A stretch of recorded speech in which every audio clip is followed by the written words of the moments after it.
COVID-19.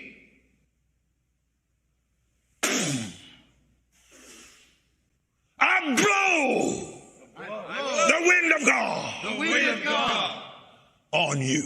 on you. You are destroyed forever, You are destroyed forever.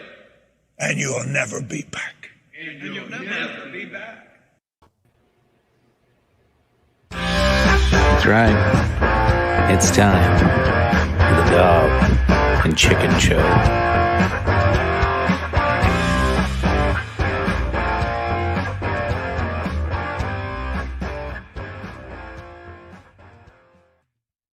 Ladies and gentlemen, welcome to the 13th edition of Dog and Chicken Show presents the COVID Chronicles.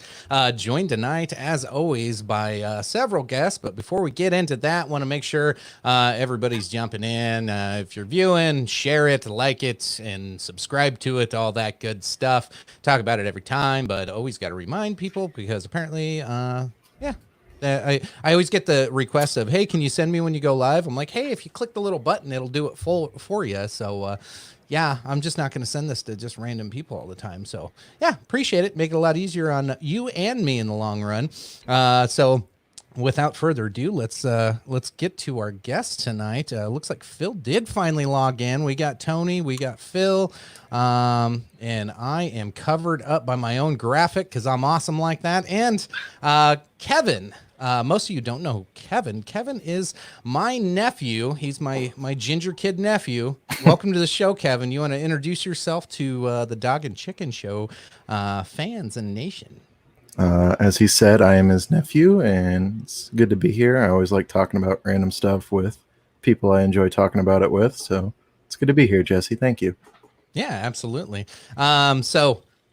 Yeah, Phil and the king of punctuality is still in midst of setting up, and Tony still has his green screen background turned on, so everything he touches that is green will show looks like wrestling podcast background. Nice. I just had to weld together a disc, so I literally just came into my driveway damn near sideways, hopped in here, logged on, but the disc is back together, and I'll be discing in the morning. So Awesome.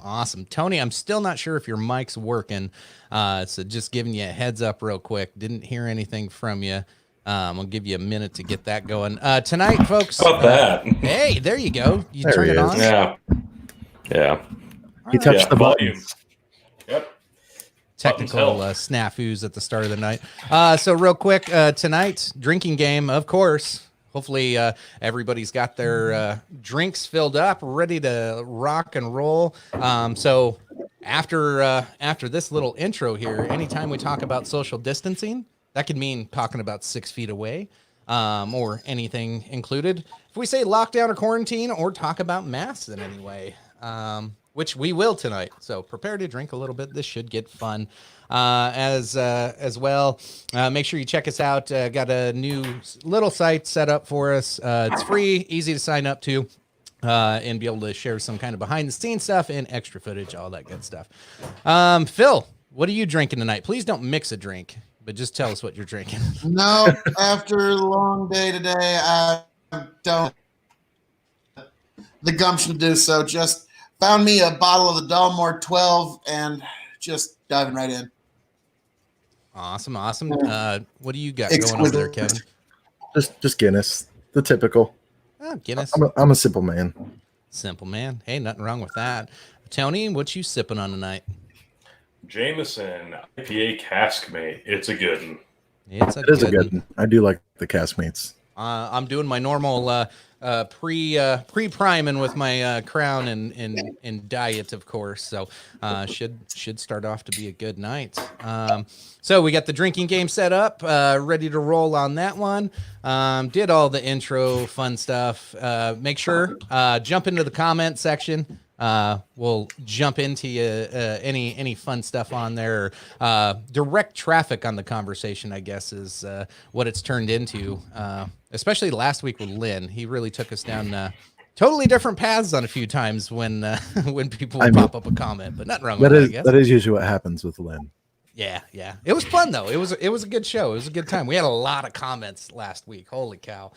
hard to keep up with. But well, challenge accepted. Bring it on, folks. We'll have some fun with it. We'll stay on topic this time. So, without further ado, we're going to get into fake news. I got two main fake news stories that just pissed me off this week. Just this week? Fake news. Yeah, no, you are fake news. Yeah, no, not just this week. There was one in particular that this is actually fairly fresh. This is only about 2 days old. Did you guys know Donald Trump has been pushing the hydrochloroquine because he is going to financially benefit from it? You heard that one? Yes, I have heard that, and I guess it wouldn't surprise me either way. I mean, how many businesses does he have his finger on? You can actually call coincidence once in a while, you would think, but I don't know. Does he? Is that true? Has that been fact checked? But I have seen that mentioned a bunch of times. So the second I seen it, I went, fake news. I knew this is going to be fake news. And yeah, it is. There's a little partial hint of truth. Phil, do you know anything? Or I know you've been farming and out on the fields a little bit, so I don't know how caught up you are. From the research that I've done, there's two YouTubers in particular that I've listened to their take on it. Tim Pool, of course, and also YouTuber Stefan Molyneux had a really good takedown of the idea that Trump is somehow profiting off of this or some absurd thing like that. I would encourage people to go check out some of their latest videos because it does really show that this just is not the case, and this is another fake news, fake outrage.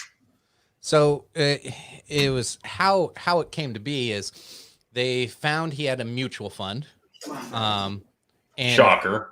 And the biggest portion of his mutual fund goes to this certain company that used to manufacture hydrochloroquine, but now doesn't even list it as a drug that they even do anymore. But of that mutual fund, the highest section that was going to this, it was 3%.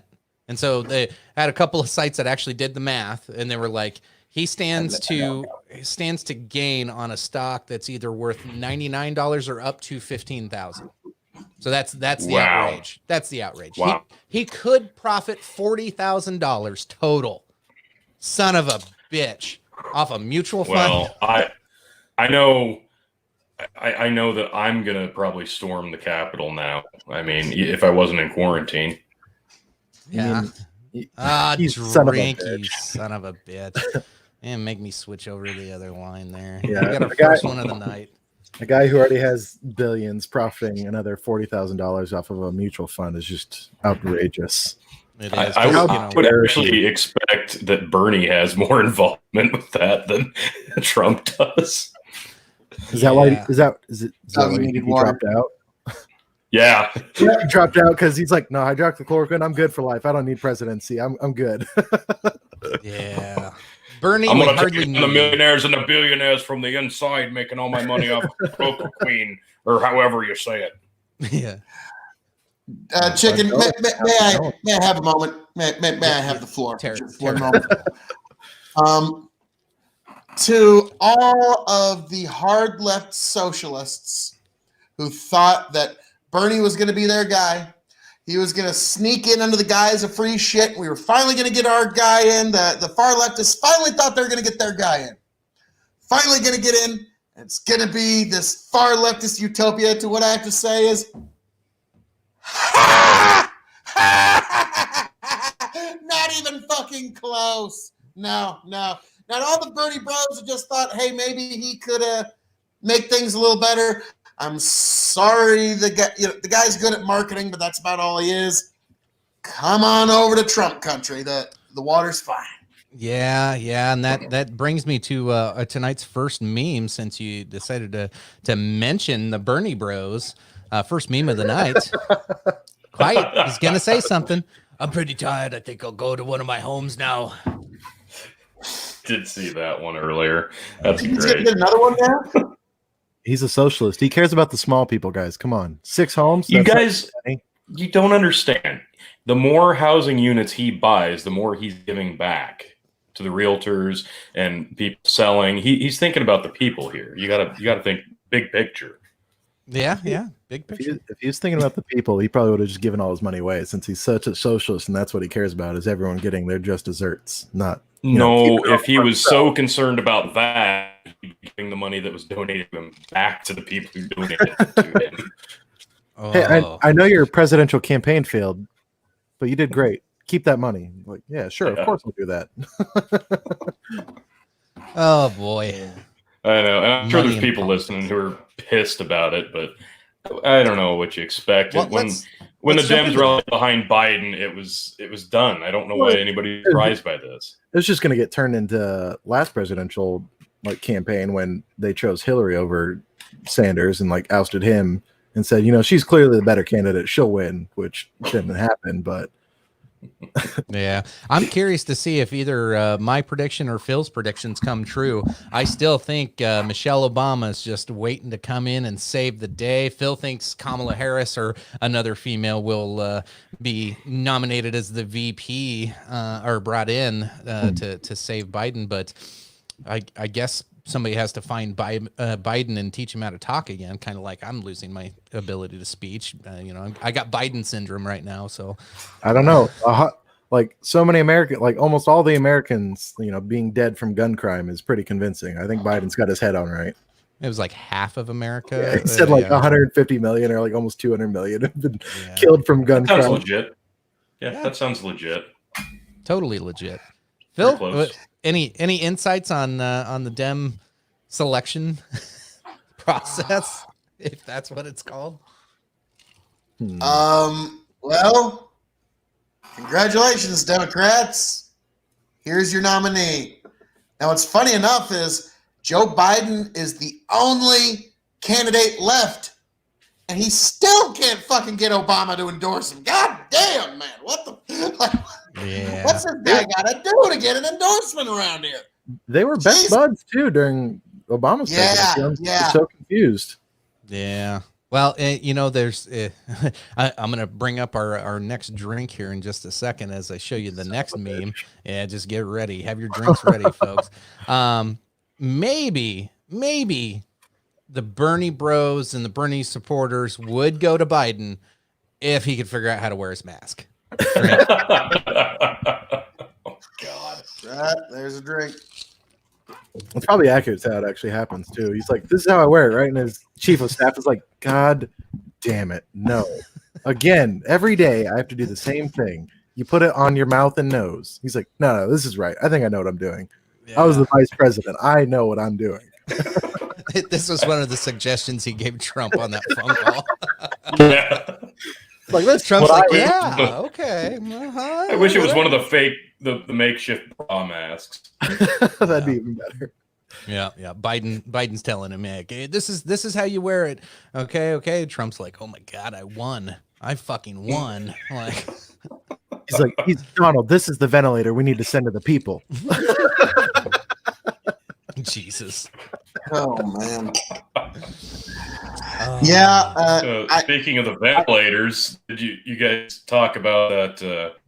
What we were talking about a couple of days ago, where somebody, was it MIT? I can't remember where I sent it. Somebody came up with a super cheap alternative ventilator, and they just want to stay anonymous. Yeah. That was actually kind of interesting. Because it's probably smart. I had mentioned what was that? The University of Minnesota had made something similar. So. They had used a metal pump to replace the hand pump. So that was basically what this other group had made. But yeah, the whole point that they're like, nope, we don't want anybody to know anything about this other than you can make this way and this cheap. Probably a smart way to go. Because what was your comment, Phil? For the sake of them actually having lives they can go back to, anytime that you undercut the medical manufacturing industry, it just doesn't seem to go right for those guys. So I can understand why you're like, nope, here you go. I don't want nothing to do with it. I don't want my name on it at all. I am undermining the medical manufacturing industry, one of the most exclusively licensed manufacturing industries on all the face of God's green earth. I don't want to touch this with a 10-foot pole. Just here you go. Here you go. So that was Yeah. I want to live. I want to live to see another day. I want to live, damn it. I want to live. I think Phil unfortunately needs to refresh his feed quick. Yeah, I don't know. We tried to help Phil out get a new setup. We'll kick him out for a minute while he's I got him refreshing. it's a USB Ethernet connector to hopefully speed up his connection, but I don't know. Yours ain't doesn't much appear to be better working right yet. now. I don't know. We're trying here, folks. We're working on a shoestring budget here. Come on. Oh, Jesus. And Phil's completely gone now. All right. Well, hopefully Kevin shows up here in a minute. And, okay. He went to go get some I more know beer. it's you and me. Now we got to talk about our feelings. Well, how are your feelings? You were almost late to the show because your wife had to all of a sudden jump in the shower right before we go. Well, that's usually the case. She just remembers that, yeah, I want to shower. Like, hey, I'm about to take off. Oh, can I shower quick? What's quick mean? Let's find out. This will be fun. Yeah.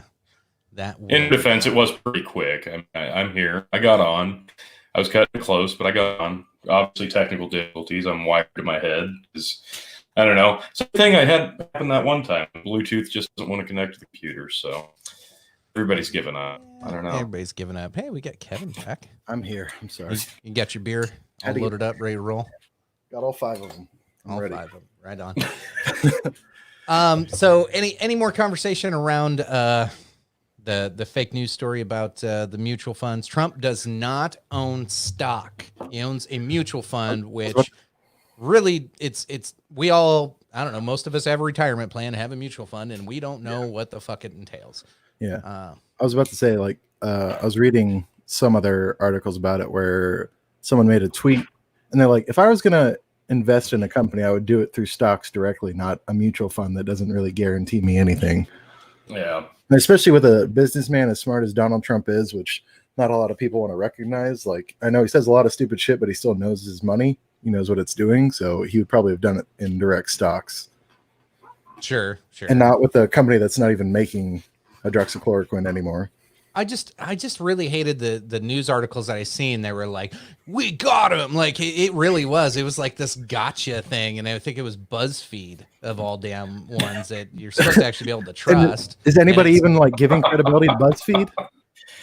Well, if you're looking for like video game lists or movie reviews, then yeah, I'll go look at them for video game reviews all day. But if they try to put like actual news and like say that they know what they're talking about, I'm gonna kind of tell them they're a bunch of idiots because that's just tabloid. Well, they have a Twitter account. They see the same tweets we do, but they just turn it into a news story, accurate or not. They're verified on Twitter. They know what they're doing. Oh yeah, blue check. That's all it is, man. That's all anybody cares about anymore. There's people who are like world-renowned like streamers or like video gamers or like even like just YouTubers who like have a huge following, and Twitter still won't even verify them, but BuzzFeed gets a verified check mark just because they're BuzzFeed. It's like, oh yeah, you guys are an established business. You know what you're doing. Yeah, we're fake news. Give us a check mark. Well, in today's day and age in news, what does it really take to be verified and be reputable? I mean, the bar is not that high. Well, that's the problem with Twitter. Is Twitter is just a cesspool of journalists that have no integrity anymore, and all they sit and I hear it talked about all the time. How we talk about echo chambers on this show all the time. That's all Twitter is. It's a fucking journalist echo chamber to where they're like, hey, I heard Donald Trump's making money off this hydrochloroquine shit, and they'll be like, no fucking way, I heard that too. Like, and they just feed off. I just heard that. I heard you say that. Must be true. Holy shit, let's go tell people. Yep. And Phil's back. Well, how is that, gentlemen? Ladies, gentlemen, boys and girls, children of all ages, the King of Extreme has returned to you. Worry not, your life is no longer tumult and just terribleness. Tumultuous? You now have the King of Extreme back. Worry not, citizens. So, is that a little better, gentlemen? Your video still sucks, but hey, the audio is all right. So we'll the audio is good. You're doing good. Well, thank you. So, we ready to get into the next one? Absolutely, I'm down. Yeah. This is Let's the other end one it. that really pissed me off, and as soon as I seen it, it was my cold heart. I know it was that was going. This is definitely fucking fake news. Again, I was right. Now, this one does have audio, so gentlemen, I'm gonna have to mute you, otherwise our guests hear a really loud, nasty echo. So. Yeah, sorry, Phil. Phil's like, he's fucking muting me and silencing me. Yeah, Phil hates it when I silence him. So without any further ado, let's share the crying COVID nurse, as I've come to know her. This is a review from New York Post on an original video that was, I don't know. They took this video from this girl. They put some sad music behind it and added some subtitles, and CBS pushed it as if it were. Well, if you watch the video, you've probably seen it. You know what they're trying to do. All right.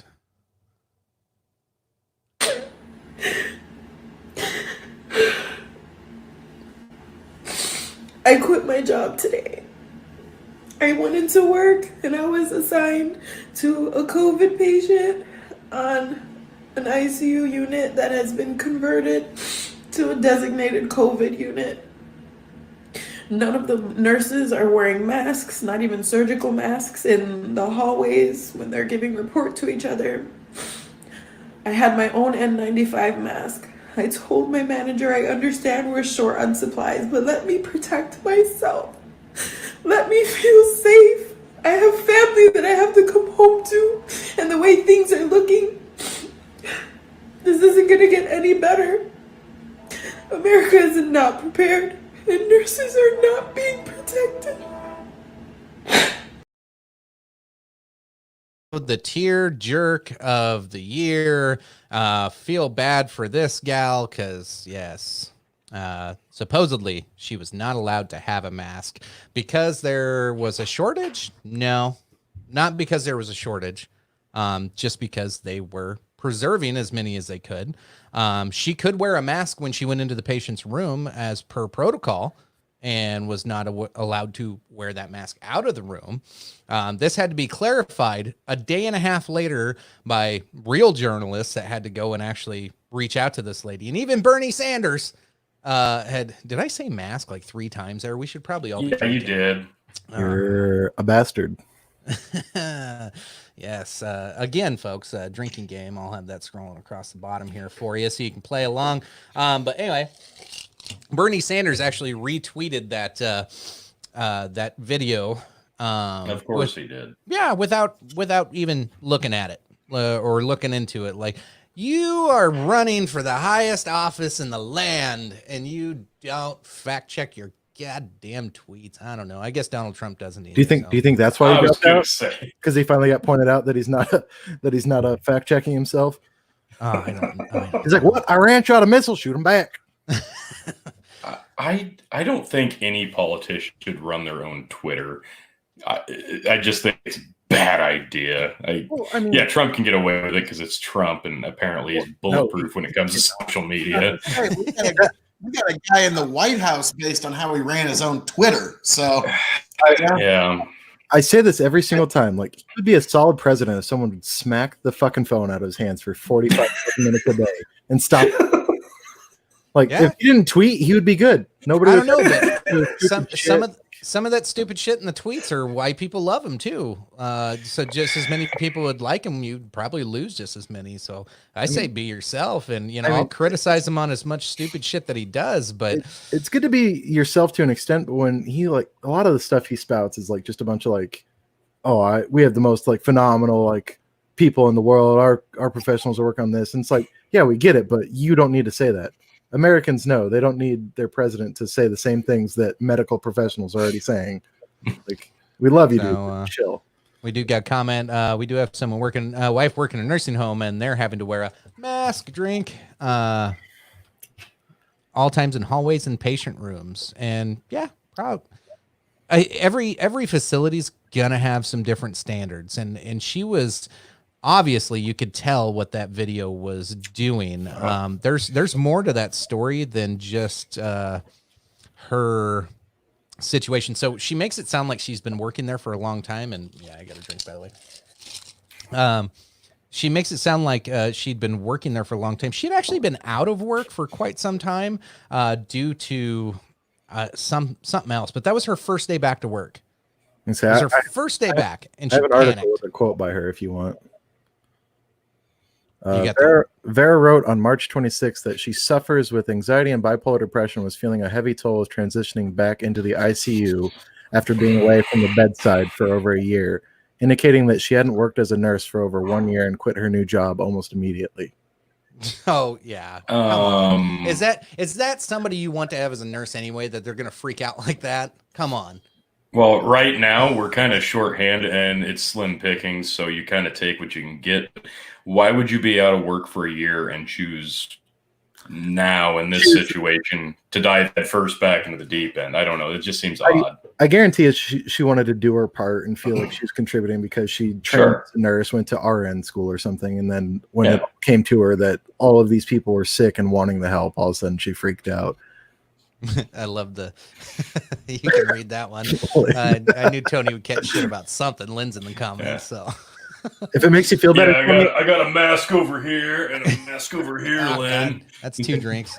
If it makes you feel better, I almost wore a sleeveless shirt as well, but I didn't because classy. Who wears a sleeveless Well, rip shirt those on a fucking podcast? sleeves off. Come on, rip them off. Fantastic. Got some more comments coming in here. We got some love coming from Malaysia. Thank you, sir. Appreciate tuning in. Let's see. Cheers. And then a whole bunch of like, hey, Kevin. Hey. Yeah. It's because they love. Yeah, he's popular in the comments. Jeez. Yeah. Hey, thank you for the love from Malaysia. Thank you much, sir. Yes. Let's see. Phil's late to the party there. That's all right. It's probably that connection. It's No, upwards I one just see it megasecond. better on my phone versus on the screen there, and the phone's about 30 seconds behind. Gotcha. So no, like what that video that we just watched there, what are your thoughts? Like, what was CBS trying to do there? It was pretty obvious to me. Oh, well, what they're trying to do is obviously play into everybody's fear already, because you hear it every day. You see it on social media. Everybody's sharing their opinions. Everybody's sharing their thoughts, retweeting, resharing stories and articles and stuff that's not even necessarily true. Social media is doing the same thing that a lot of the news stations are doing and trying to spread the fear. And I get it. You're still spreading the fact that we need to be safe and careful. And here's dire straits. This is the situation. But stuff like that, it's unfortunate because things that promote fear are going to get the most attention, whether they're necessarily factual or not. And I'm not going to pretend like I know what she specifically went through. Like, yeah, maybe her experience within that whatever week she was back after being gone for so long was that scary and overwhelming. And maybe the facility she's working in was not as safe as others are being. So we don't know that, but at the same time, like you said, the details make it sound not very benevolent. Well, the only thing I think I really have to comment on about like the facility or whatever, like, was their rules or their guidelines to not wear a mask in the hallways. And the only thing I could think of is because they put on masks to only use it for patients, and then when you're in the hallway where nothing can really get to you because of we're gonna have to drink social distancing that they have to do. But it makes sense sort of, but at the same time, I don't know why the facilities rules say you can't wear a mask in the hallways, because that doesn't really make sense for I said it. Well, the other thing I'm seeing is that a lot of places are making you reuse the mask, and it's limited supply, obviously. But, so is that kind of the case of what she was experiencing? She said, I don't know. In the article I was reading, it said that they were issued one mask per COVID patient they were going in to see. So every time they would go to a new room with a new COVID patient, they would get a mask to put on. But I just don't understand why they would have to, like, if a patient already has COVID, there's no sense in going and getting a new mask, I guess. I feel like the facilities rules are a little weird, but at the same time, like, if you're getting a mask for every patient you have to go in and see where it matters, then who cares? Yeah. Phil, what do you think? There's a rule of thumb that you guys need to keep in mind when it comes to media persuasion. I'm always talking about persuasion here. You can rest assured, you can bet your bottom dollar that if you're being shown dead or crying women or children, the media is trying to either sell you on something or convince you of something.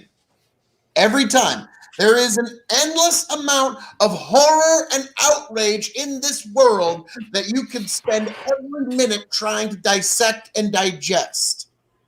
And if the media is showing you this particular little segment of horror in the world, they're trying to convince you of something.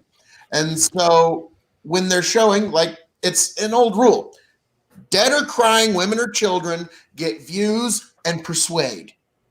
And so if you can show the viewing audience that, they are much more susceptible to be persuaded. And so when we show this crying woman, what is this trying to persuade the audience? Well, they're trying to touch at our heartstrings, but like Chicken and you, I don't know if you could watch Chicken and I watching that, but I was just kind of like giving like the who gives a crap face to that, just because, yeah, someone's crying because their job was hard. It's like, if I cried every time my job was hard, like I wouldn't have a job. Like, well, and neither does she now. Yeah. Well, I mean, she quit though, but it's okay. If she didn't quit and didn't follow the rules, she still would have been without a job. Well, I just think it's like ridiculous for people to, like, I get that that's a big part of the media's how they get like the attention or how they grab people's like view or like how they can try and sway opinion. But I mean, for most people that are sensible, it doesn't work. If I see someone crying, I'm like, oh, what's wrong? It's like, oh, that? Yeah, I don't give a shit. Like, who cares? Yeah, you cold bastard. Gingers don't have souls. That's I why. don't. See, there's the problem. Exactly. Shit. Oh, and You what's knew it your was coming. explanation? What's your explanation, Chicken? Oh, Why don't you care? Oh, because I've seen it played out so many times. Like, you're so heartless. Are you a ginger at heart? Yes. probably, I might be. I'm probably more heartless than most people know. I don't know if you saw Travis's question. Yeah, I'm getting ready to pop that one up. Anything else with COVID nurse? No, I think we already said our piece that she's just an overdramatic person. I think Phil made a good point. The persuasion piece. Oh yeah, absolutely. It's an interesting study in how the media tries to persuade you. So just keep that in mind. If you're watching television and CBS, CNN, whatever is showing you a dead or crying woman or child, guaranteed, I'm going to guarantee you, they're trying to sell you on something, whether it be an idea, a product, whatever it is. So just always keep that in mind. Whenever the media's, that's one of their interesting little tricks. Hell, it got us into the first Iraq war. Remember that? And they took the babies out of the incubators. Like, remember that? So yeah. It is tremendously persuasive. So you have to be aware of it. Next one we're gonna pop up here. What do you feel about the leader of Philippines, President Duterte? I don't remember what we were trying to call his name last time. Duterte, yeah, Duterte. The shoot to kill orders amid the pandemic response. And Phil, what was your response to that last week when I sent that story to you? That's a touch heavy-handed. Yeah, just a touch. Yeah. No, Daddy, not the belt. Let's be frank. He knows how to grab headlines, but at the end of the day, he's kind of a 19th or 20th century jackbooted dictator that finds himself parked in the 21st century. So he would have been right at home in the 19th century, like 1860, 1890, maybe 1910 to 1950. He'd have been right at home. But he's here in 2020, and yeah, that we don't stand for that shit. He's a little bit Henry VIII there. Like, oh, my wife? Yeah, I'm going to cut their heads off. I don't care. Like, the people don't like me? Guillotine, whatever. Yeah. Tony, did you look more into that one at all? No, I'd seen it a couple of times, and I didn't look too far into it just because I assume that it's unfortunately factually correct. And, you know, we're seeing this not just there, but we're seeing it in North Korea as well. So it's it's unfortunate that that's the response that some of these countries are taking, and what are the circumstances that because they can't keep up, or is it just because they're deeming that easier than trying to deal with it? And unfortunately, I think it's just a big factor of them trying to go the easy route and eradicate it before it becomes a big problem. And yeah, that's awful. It's just fucking awful, and there's no tiptoeing around it. Yeah. This one. Oh, go ahead, sir. I was gonna say, I think it's like a mix of like it's easier to do, but it's also like, I'm not agreeing that it's okay at all, but I think it's them trying to send the message that they're serious about people trying to disregard what's good for their health. They're trying to say that like this is what's best for you, and if you don't listen, we're gonna shoot you. And that kind of like sends the people the message like, oh, well, maybe it might actually be that serious. So it's maybe just their opinion or like their idea to get it to the more hard-headed people. Not so much that it's the right thing to do, but it's, like I said, it's probably a mix of the easier, but also trying to send that message to the stubborn people who still go do things they aren't supposed to. It's hard for us to. It's hard for us to imagine, and none of us really have been in that scenario as a civilian, having to deal with any type of leader that's threatening to just kill everybody that goes outside if they don't do what they're told. So I don't know. It's kind of hard for us to imagine. Phil, you had something else to add there? I was just kind of thinking, in keeping with my media persuasion angle from the previous story that actually relates to this one. Duarte is a guy that, from what I've seen, he seems to be a studious digester of Western media, and he takes this in, and then how he interprets it becomes some of the most wild overreactions. Like, I can't think of many off the top of my head, but there have been other times where I'm reading headlines. It's like, that seems to be a reaction to the way Western media is treating this, and he's way fucking overreacting to it. So Duarte, head of the Philippines, seems to be someone that is easily swayed and persuaded by media. So there's, another one tying into my media persuasion theory of everything, I guess. Well, I mean, go ahead, Tony. Was there an actual confirmed case of him seeing the shoot to kill order through, or is this just the stance he's taking? It happens. As far as I know, it was a stance that he was just some shit he says. It's kind of like Donald Trump here. He says these wild things, like over the top shit that makes you think he's the most crazy president of all time and the most far right you could ever believe. And then you actually read his policies and see the things he's enacted. He's a fairly moderate Republican president at best. So it's kind of a disconnect between rhetoric and deed, and Duarte seems to be an extreme take on that. Well, while we're talking about Trump, I thought I'd throw another meme in there. My test was negative. In fact, it was so negative that the doctor said they never saw a negative number so low. It was perfectly negative. Actually, it was hugely perfectly negative and tremendous too. My doctor said it was the best and greatest score of anyone who has ever taken the test. Phenomenal. Tremendous. Like you were saying earlier, sir, that like Trump, with the way he communicates, and like he should quit tweeting, but like I've noticed that it's just kind of the way he communicates.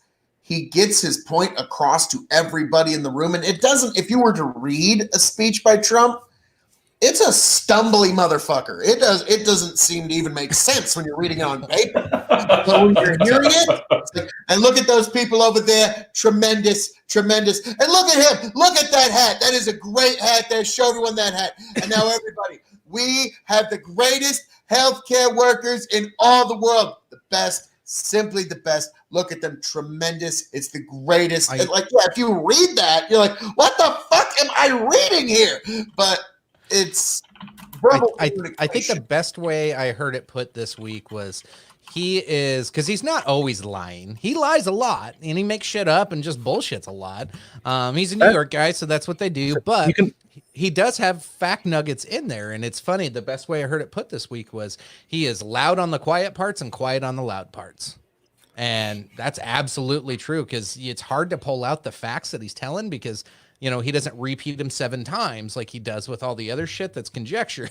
It's like, it's like, this might work, it might not. Chloroquine, chloroquine, chloroquine. Well, okay, there's no facts on that one. I get what you're doing. But then, he'll like quietly say, well, I know there's, only anecdotal evidence and we have to do some testing. Like he'll say that quietly, but I've heard some really good stuff about this chloroquine, and like he'll just be loud and boisterous to push it. But that's all the media sucks up in, and then they run in tails. They're chasing their own tails, trying to, I don't know, find out that he's making money off of it when he's not. I don't know. It's like in Donald Trump, just from an excerpt that I read from his book, The Art of the Deal, he talks about often something called useful hyperbole. And what that is like, and again, we're talking about, this is the best deal of all time. What that does is, whether you like it or it gets the majority of the people in the frame of, this is going to be a good deal. So we're moving in the right direction. And when it comes to this new drug that he's promoting, this is, again, it's, hey, we've got something that's perhaps a hope, that's perhaps a potential, that's something that we can reach and strive for. And I forget who first said this about Trump, but it's probably one of the truest quotes about him to understand his opponents and his supporters. And it's why there's this big disconnect. Trump's opponents take him literally, but they don't take him seriously. Trump's supporters take him seriously, but they don't necessarily take every single word he says literally. When he says, this is the greatest of all time, like, we get it. He's putting us in the right direction if this is a good deal. And that is like this new drug that's coming out. His supporters are taking, or his detractors are taking every word he says literally and nothing seriously. And his supporters are not taking him literally, but they're taking, like I said, his news daily briefings are his version of the fireside chat, and his supporters are taking that very seriously. They're getting like 12 million views a day at their peak. Yeah. What'd you have, Kevin? You can always tell when Trump goes from the script or the speech he's given to his improv, or when he runs out of speech, because he starts embellishing or using his like big words to try and say that everything's the best, or it's Tremendous. the most tremendous, significant thing ever. But whenever he sticks to like a speech or something that he's given, he's usually pretty good. It's when he goes off speech and you're like, you're kind of like repeating everything 10 times over when someone asks you a question, man. Yeah, he does that. He does that on purpose. You're right. He's kind of buying time until he can think of the next thing he wants to go to. That's why he'll repeat the same sentence 3 times, slower and slower, and then even slower the third time. Real quick, I was looking at the article, and apparently Dudert's message Duterte to his people or whatever, when he said what he said, was that my orders to the police and military, as well as village officials, if there's any trouble or occasions where there's violence and your lives are in danger, shoot them dead. So it's not so much that he's ordering people to go out and just shoot coronavirus inflicted people. He's just saying, if like police are doing their job and you're trying to interfere, they're going to shoot you. And that's my order. Well, they probably do that already. They probably do, but now it's like it's Twitter official, so it's clearly more important. It's blue check marked. Is he blue check marked? He probably is. I bet he is. That's hilarious. Well, I mean, like, and now again, people like, now for us sitting in the West, that sounds terrible. It really does. And the Philippines are not, it's not perfect in terms of its human freedom scale. But to compare them to a Western country, I think is often kind of unfair. It's like when people say Somalia is doing so bad. Well, Somalia is doing bad compared to America, but if you actually measure it compared to other African countries, the statistics bear out Somalia's doing fairly average. And so the Philippines, again, like, they're not good for Western standards, but if you were to compare their level of freedom in the Philippines to, say, North Korea's level of freedom, you kind of see they're at least, I like to say, when you compare things on a continuum, the fact that they're in a stone hut is better than the fact that they're in a mud hut. They still got a long way to go to the point where they get to palatial mansion with a pool, but they're at least better than the mud hut that they were at. So that's how I begrudgingly look at the Philippine government right now. How about we can move on from that one a little bit because I think we're beating a dead horse at this point. But no, how about Philippine podcast? Yeah, yeah. How about I've started hearing this and I have not had the time to look into it, but I'm starting to see the memes. I'm sure this is the one that will have outrage over one way or another of you're going to have some people saying that, oh, this is the right-wing media pushing fake news. And then they'll say left wing suppressing it, but the death toll counts are possibly not accurate. And you're seeing it going both ways to where some people are saying that people that are dying from the flu or influenza are just automatically being added to the COVID death count. And then you have the other media sources saying, whoa, that's bullshit. You can't be spreading fake news like that. That's dangerous. But I haven't fact checked this one yet, but I found it really interesting. I saw one poll today showed that influenza deaths are down year over year, big time. Well, duh, if we're blaming it all on COVID, or maybe they have both. Maybe you had influenza and COVID. I don't know, but it's interesting. It's a fun thought to go down for a few minutes. What, Phil? Go ahead. I know you're just chopping up a bit. Sir. Are you meaning to tell me that in the midst of a global pandemic that has captured the imagination of almost every man, woman, and child in all society, there may be a few people that got the idea to skew the data towards their own benefit? I don't know what to say to you, sir. What? Such a notion we can't even entertain. What kind of conspiracy is that? Huh. Yeah. Yeah, clearly, of course, the data is going to be wrong. We're not going to know what the real numbers were for 20 fucking years. Let's be frank. So we basically just take the numbers we're getting reported, put the handicap to whichever way you think they're trying to report it, and that's basically all you can do. It's kind of like presidential polls. Like, okay, this company supports that candidate, so take their polling numbers, handicap it back about 3 points, and you're probably closer to the truth. So you're going to have to do that with these COVID numbers now, unfortunately. So here's an example of the memes that are coming out about it already. Skydiver who forgot parachute dies of coronavirus. Hang on. To be fair, you don't know that he didn't before he hit the ground. He could have contracted it mid-flight. That's like in medieval times. It's like knight who is stabbed by sword dies of black plague. Yeah.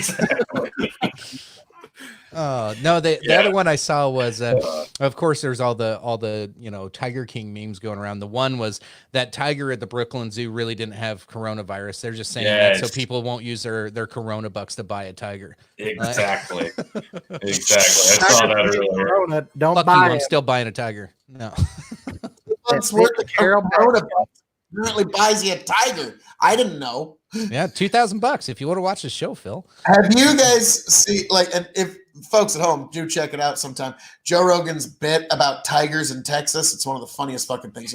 There is more tigers owned in the state of Texas privately than in the wild in all the rest of the fucking world. Yeah, Texas Why? is crazy. Real thing. That's a real thing. Yeah. Just Texas. That's why. Here's a good one to talk about. What do you think about the stimulus money that's going to get circulated? There's a lot there. So maybe we'll start off. What are you each planning on doing with it? Are you saving it and paying rent? Are you paying off some bills? Are you going to buy a tiger? We'll start with you, Kevin. Cocaine? No. Lynn's like, what? No. I'm planning on saving it because I was telling you before this. I'm planning on moving to England soon, hopefully, depending on this, to join my wife over there because she's stationed there. But I mean, I think it's good. So whatever. I think it's necessary. There's countries that are already paying their people like $2,000 a month or like a regular basis with stimulus checks to make sure that their economy doesn't start falling through.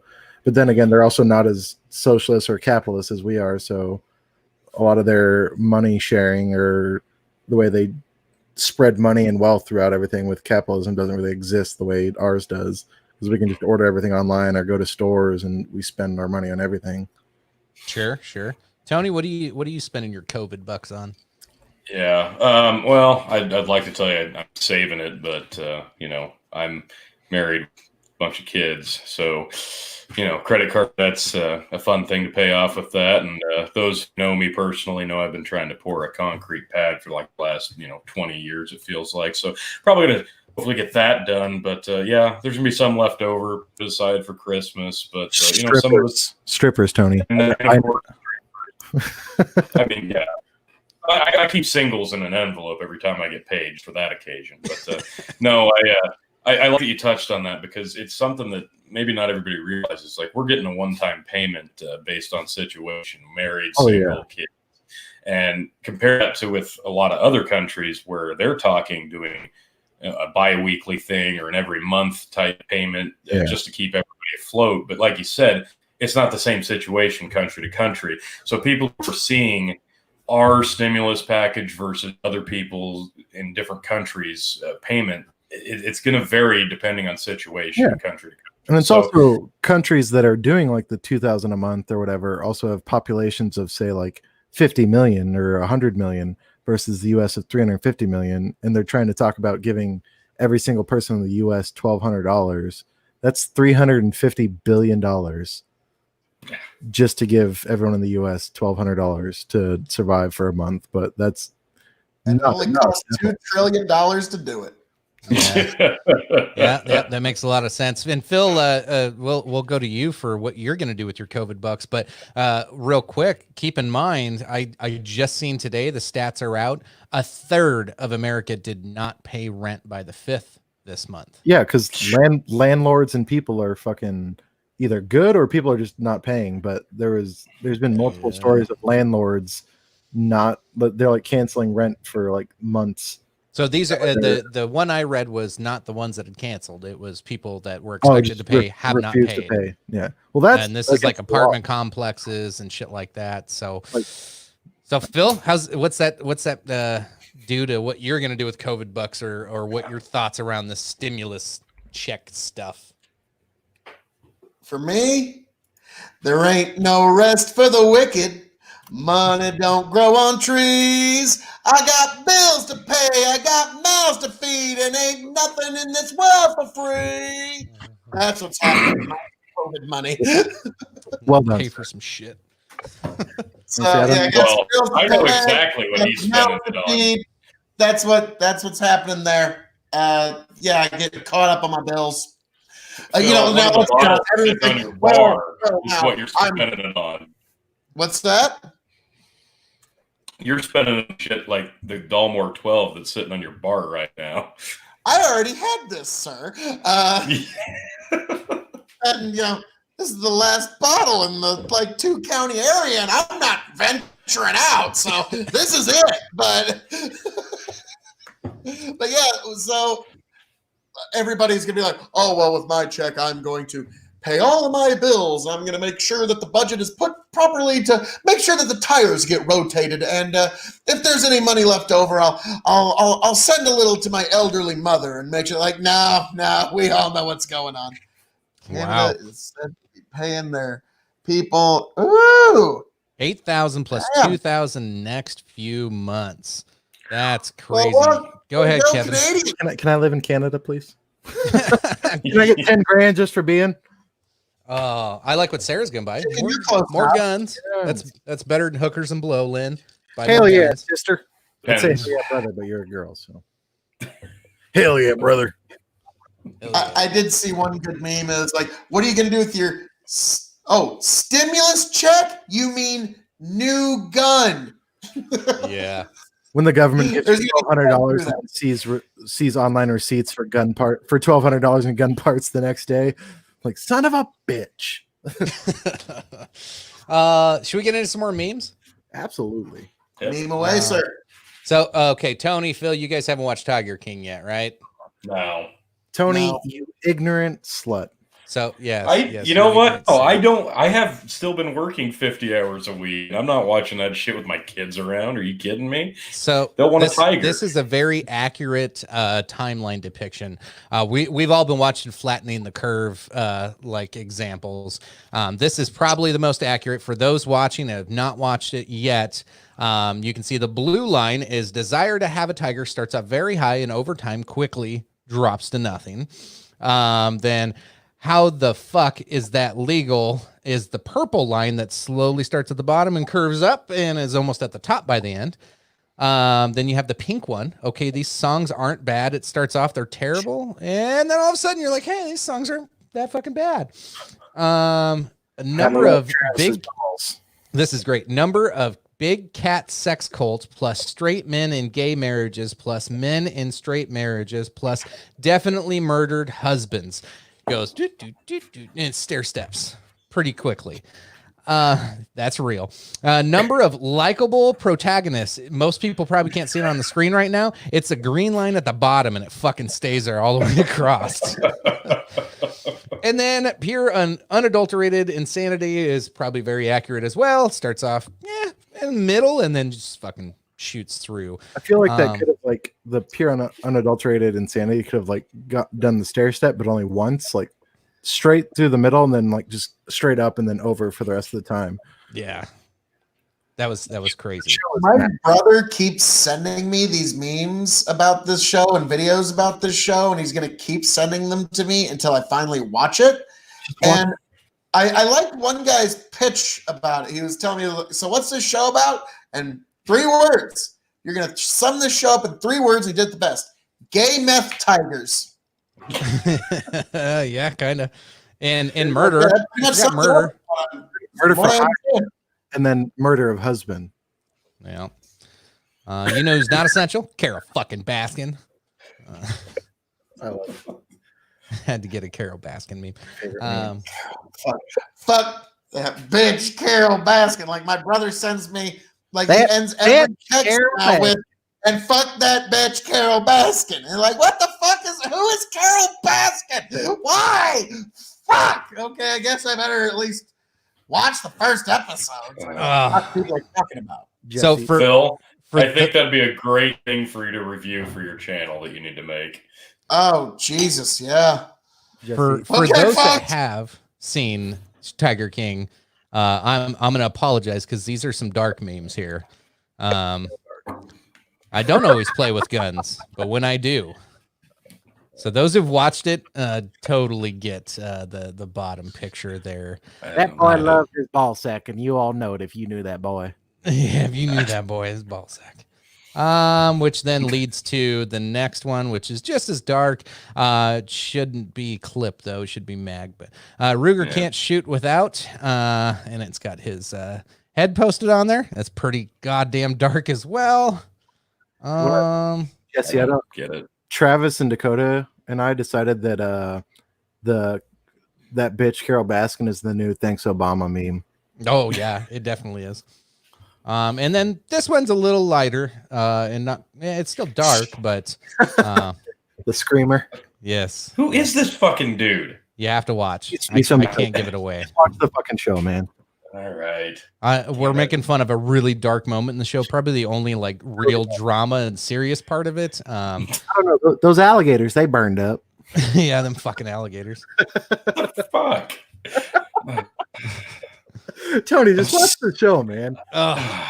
Okay, I think that's all of my Tiger meme ones. Thank you. Tiger I feel so confused. I feel like I've seen it, and I still don't get it. Jesse, I'll find like 40 more for you, okay? Oh, dude, I have a million. I just wanted to share those dark ones. I need a little shock drama value on the show. If anybody hadn't seen those, they're gonna be like, dude. There's a couple people going, fuck, dude. That was that was like the darkest moment of the show, I think. I didn't expect it either. I was telling Dakota, I was like just watching, all of a sudden it happened. I was like, okay. Oh, That's a part of it. All right. Yep. So we'll quit talking about because Tony and Phil are like, I don't fucking know. God, man. So we'll jump into another dark one. After 6 days with my kids, I now support late term abortions. They just wanted to dive into the deep end of that fucking shit show. Well, it's dark. It's You know dark. what, chicken? You're right. We don't have enough controversy on this show. We just, Jesus Christ. The views See, expressed by links come- Tony Brown reflect the Apparently, views of those are Tony. Michael Jackson's alligators. Were they really? Apparently, that's what Lynn said. I don't know what he's on, but I don't know. I'll have to look that up. I didn't know that. Okay, we're moving on from that. All right. Thank So, what's annoying you all while we're in the midst of this lockdown and quarantine? Drink. you bitch. And say, I don't know if you wanted to talk about lack of fake news, but I got some stuff that's pretty interesting. What you got? What you got? The fact that since the outbreak has happened, almost 2 million guns have been purchased in America from panic buyers. And can anybody tell me the number of gun incidents they've heard about since the coronavirus has been going on? Well, anybody who gets shot and killed by a gun right now died of coronavirus. You know? That's fair. But the fact that that fact right there, 2 million guns since coronavirus has happened, 3 months, give or take, and 0 large scale gun incidents that everyone cares about in the news have happened. Yeah. Phil, what are your thoughts? You know, that is, and actually brought that up in a comment section in a past live stream, that since this self-quarantining and social distancing, we have actually, I believe, mass shootings, the kind that you're talking about, the ones that get the big headlines. I'm sure by the textbook definition, which has, I believe, 3 or more people shot, you could probably find 1 or 2 in a big city. But the big mass shootings, that hasn't happened. No. Now, that's more due to social distancing. And so You say that, but there's also been a lot of still gatherings of churches or other places who don't want to listen, or they think they're above coronavirus. Like the video that Jesse posted at the start of the stream. You want to watch it again? No, I don't. In case folks missed it, it's hilarious. But the fact of the matter is that people are still gathering. They're still doing things they're not supposed to. And there's still nothing is going on with people who, one, have never owned a gun in their lives are buying guns because they're scared of people coming and taking their shit for some reason, even though no one really cares. Taking my paper. But nothing is going on gun violence wise that is out of the norm. And it's Lynn just says we have to drink twice. I must have missed one. Lynn, you can drink 18 times. Shut up. Yeah, people are still getting together, and that's been proven a lot. And right now, Nebraska is one of only 5 states that hasn't done an official lockdown, and people are driving Governor Ricketts over the coals because of it. And drink. Just in our smallish community here in the last couple of weeks, there's reports of upwards of 400 people getting together for a quinceanera. And of course, there's now being cases coming out of that. So some people are like, we don't need it. We don't need to go on lockdown. We're doing everything fine, yet shit like that's still happening. I get it. I get why people think that, but Tony, turning 15 is a big deal, okay? Oh, I know. I know. I had 500 people come when I turned 15. More like 50, but we weren't in the middle of a fucking pandemic either. Hey, so that's why we need a lockdown, folks. Sorry, that unfortunately, I don't want it to happen. It sucks that it has to, but shit, that's got to stop. Once you get taller than a 15-year-old, we'll come to your quinceanera, Tony. Well, don't hold your fucking breath just because you're a goddamn ogre. Just because you are the size of Shrek with fucking, I think, is that bastard scrotum on your chin? This is my chin pubes. All right, leave them alone.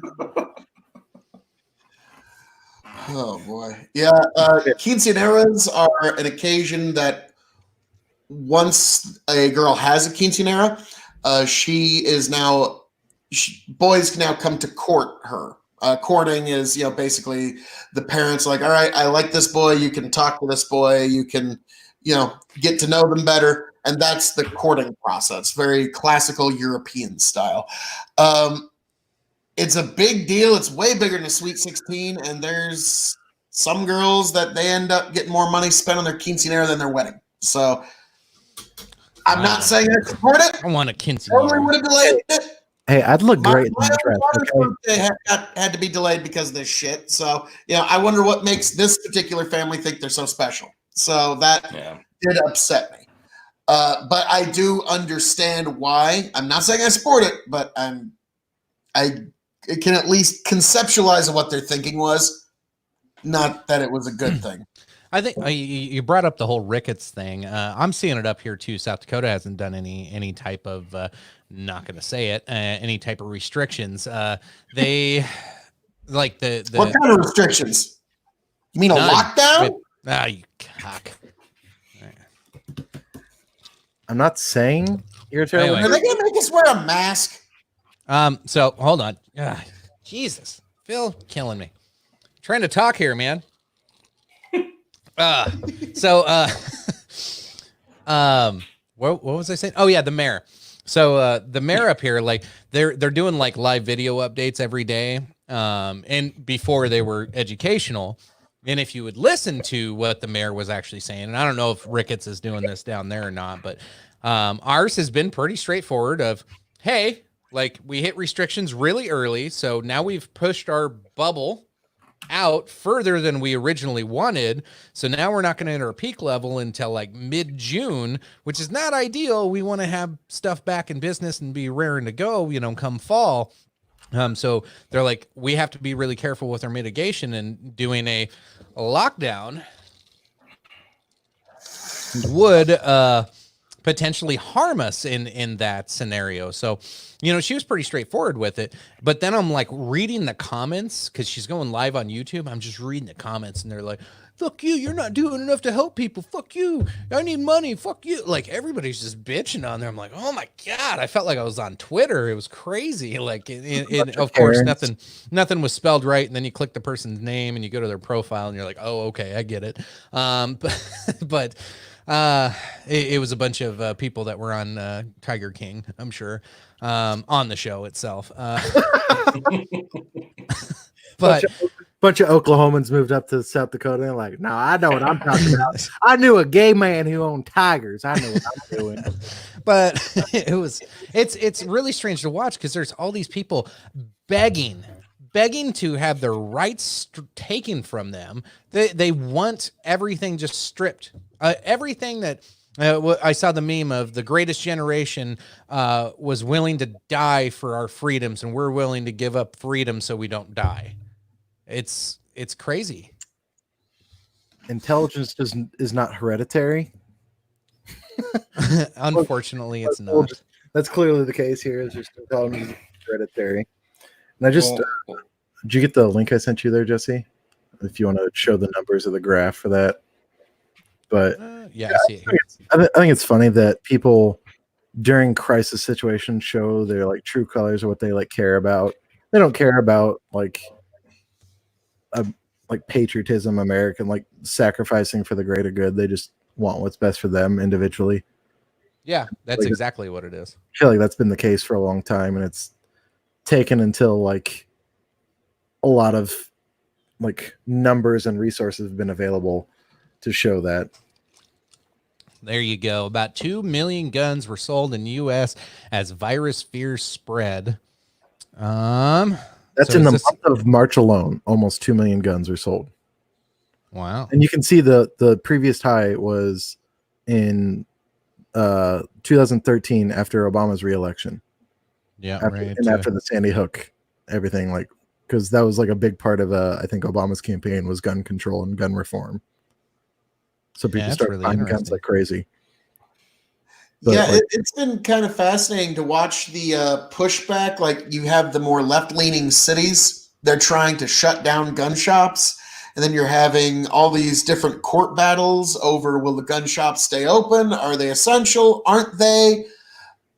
And we're in a very interesting time in American history where people are finding out what is considered and what isn't considered essential in American life. Here we. Oh, go ahead. I was gonna say, for that point, like everyone that always considered like fast food workers or like other people like a bunch of like useless jobs or just for like kids who don't mean much or don't have anything going for their lives or convicts or whatever the hell it is. But now all of a sudden those fast food and food delivery employees are the most essential, so that people who don't want to go outside don't have to. Like that. Yes and no. Yes and no. There's a lot to that. I find it fascinating is a lot of that working class.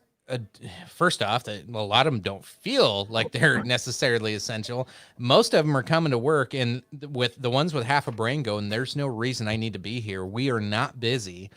I am being paid to stand around because my company's probably getting some extra little dough in the background to help pay my wages, and like they're not doing anything. Like, no. How many people you see lined up at a drive-through at fucking Mickey D's?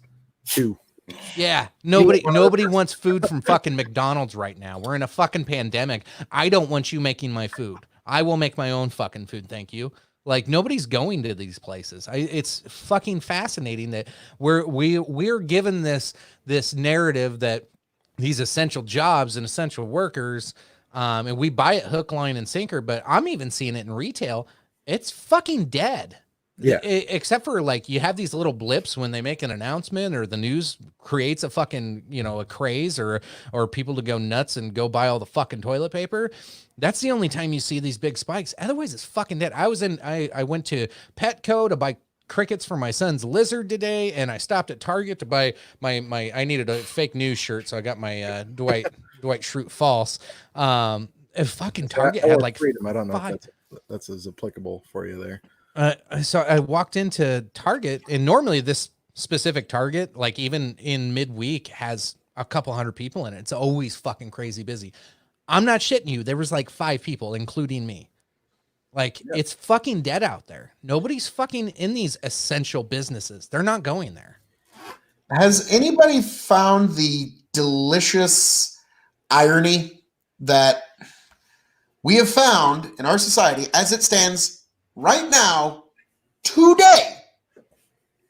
Liquor stores, gun stores, and weed shops are considered essential, and schools and government buildings are completely shuttered and closed. Because that's how it should be.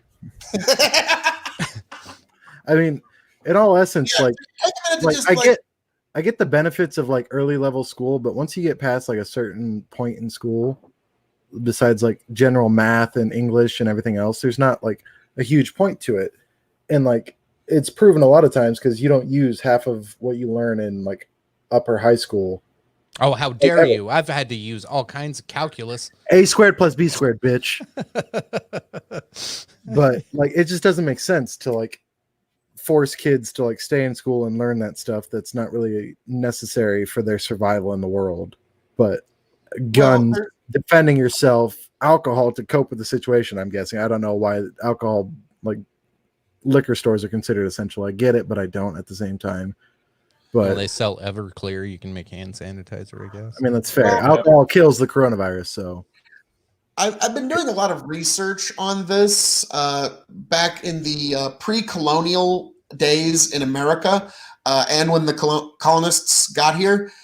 And throughout all naval history, the one thing that kept troops, builders, and sailors going was a daily ration of rum. And this daily rum ration, which lasted in British naval history for over 300 years, was the one little respite in their day that allowed them to have some little, it was their one little joy in life when they were out at sea for so long. And so I wonder if it isn't some sort of 21st century, just give them their little, drink so that they'll calm down and chill the fuck out at the end of the night. And give so them alcohol so they sleep good. Yeah, I think it has something to do with that. Is like a little simple to go right to bed. Opium of the masses, if you will. Yeah. So the question popped in from Zobek there. Stock market pick of April 2020. what should we buy up on? That's a good call with your COVID bucks coming. Charmin. Maybe invest it. I was just going to say Charmin. Charmin. I think that's probably peaked. I think most people are like, oh, I bought all this fucking toilet paper for no reason. Any Charmin, any toilet paper company, really. Or no, right now, here's something fascinating. So I was at work and I walked through a fabric department with a store manager the other day. I have never fucking seen anything like that before. Not a single bolt of fabric. Nothing. I want to see masks. That's well, yeah, everybody's making. Oh, we said it. Good. You're welcome. It was fascinating. Oops, I don't want to drink pop. I want to drink that. You fucking weirdo. It was I've never I want to look at the numbers and the stats for it. They bring them up every now and then and be like, hey, there was a single day 2 weeks ago was the single highest day in meat sales in Walmart's history ever. And food sales, like they had all these record breaking days. I'm curious of like the world record breaking days that we had for fabrics and crafts. All of a sudden, uniforms for World War II. That's my prediction for highest record breaking sales of crafts. No, I think okay. So realistically, investments though, I would probably start looking at who lost the most in can rebound. Because a lot of companies took huge hits on this. Your smaller businesses won't recover, but those I would say probably like open food, like places, like stuff that serves like open like fountain drinks or like serve yourself food. I would invest in that as coronavirus comes to an end. I was going to say more along the lines of these delivery services. Now that everybody's used to it and more people have bought into the idea of people bringing stuff to you, I think we're lazy Americans and we're all probably conditioned after being at home for 2 months to go, yeah, I'll just keep doing that. Keep bringing it to me. I'd agree if America wasn't already lazy before that. Oh, now we're really fucking lazy. It's even worse now, but at the same time, Amazon's also putting holds on non-essential stuff because there's like things that would have been available to you like 2 days later were like delayed until May 1st at the soonest that you would get it. And so a lot of people were like deferring from Amazon and not using their services for a lot of stuff because they weren't going to get it in time. Yeah, there's some of that. So deliveries are still up there, but they're not as like, sure. They're about steady to where they were and maybe a little bit over just because of everyone looking to them, but they're still being used. So like delivery services beyond Amazon. Amazon's just always been a delivery, but I think like Target, you look at Walmart, you look at some of the other businesses that have all of a sudden added delivery. Oh, yeah. Like it's blowing up. It's going crazy and they're maxed out. Like I do online grocery orders through Walmart and they just drive it to my house because I'm a lazy cocksucker before any of this ever started. So yeah, I said it, Tony, piss off. Before any of this started, I've always done that. I can't get an order in. I have to stay up till midnight before they release orders for 2 days out and they're filled like that. It's impossible. We've had so many people sign up for that service that it's impossible to fulfill everybody's order. So I think the more you get into that, if you see a company that's getting smart with delivery and having those types of services, shit, son, there's money to be made. Phil, what did you have? What are you going to invest in? I would recommend, I've always been into the commodities market. I'm a farmer. That's what I do. And so one of the easiest ways to track commodities is through the metals: gold, silver, platinum, palladium. Now, if you know the fundamentals of the bullion market, there's about 10%. Basically, if you take the entire supply of the world's gold versus the supply of the world's platinum, there's about 10% of how much platinum there is versus how much gold there is. There's so very little platinum in the world that the price of where it is right now, gold is sitting at $1,645 an ounce. Silver is sitting at $1,491. Palladium, which was one I was in years ago, is now sitting at $2,000. And platinum keep in mind, there's only 10% as much platinum in the world as there is gold. So there's way less platinum in the world, is sitting at $732 an ounce, which during the last commodities run up, platinum made it up to about $1,500, $1,600, $1,700 an ounce. It is the most undervalued commodity asset other than grains at the moment that really exists. Interesting. Tony, what are you going after? Well, if the numbers stay the way they are right now, I'm going to invest in weed shops, booze distilleries, and ammunition makers. Yeah, nice. I mean, if it continues, yeah, absolutely invest in those.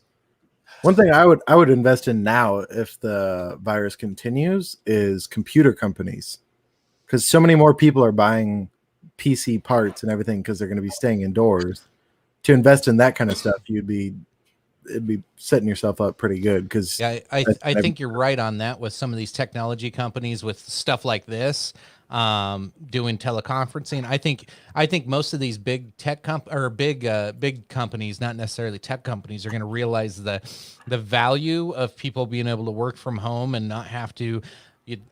I think about myself. They don't have to give me a company car, so I don't have to spend the gas. And they don't have to lease me a vehicle or pay the insurance on it. Yeah. And I can do most of my work remotely.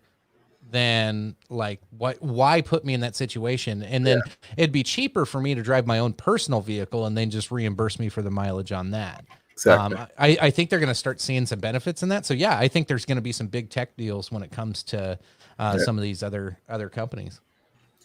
Well, considering the way that we're talking right now, I would say investment in telecommunications companies would probably be a pretty good, solid investment going forward. Mm-hmm. Well, unless all the senators already threw all the money in there and drove the price up. Wait, that doesn't happen. No, politicians aren't doing that. Well, we are about to get a boatload of inflation hitting this market here real soon. But this is a unique time in our history because normally the inflation is sent through the central banking system, which then it percolates its way through the banks and then it's loaned out to us plus interest. So the inflation hits, but the price increase hits first and then the money starts to percolate out to the people that they have to pay back plus interest. This is the first time in our history where we're having a massive amount of inflation coming, and the general populace is being given a piece of that inflation up front. So this is honestly, like, I love to study economics. It's one of my favorite nerd out moments.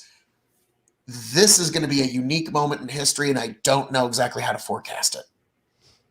Yeah, kind of going back to what I was talking about a little bit earlier of how we're kind of the generational difference when I brought up the greatest generation gave up their lives to give us freedom, and we're giving up freedom to save our lives. It brings me back, and Phil, you probably already know who this is, but I believe it goes: hard times create strong men create good times create weak men, and weak men create hard times. We're in the end of this vicious cycle, I think, of I don't know what I want to call it, but it's not fun. We're at the end. We're in the weak men create hard times scenario, and it's if I don't know if we're not already there, we're approaching it.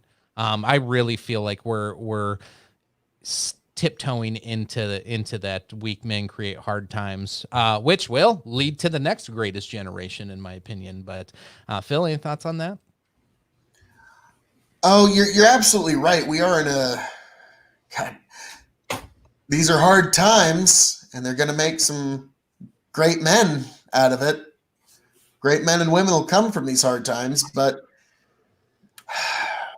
there are moments in this that are reminding me of the downfall of the Roman Empire towards the downfall of Rome, more and more generous gifts were given to the people from the public treasury.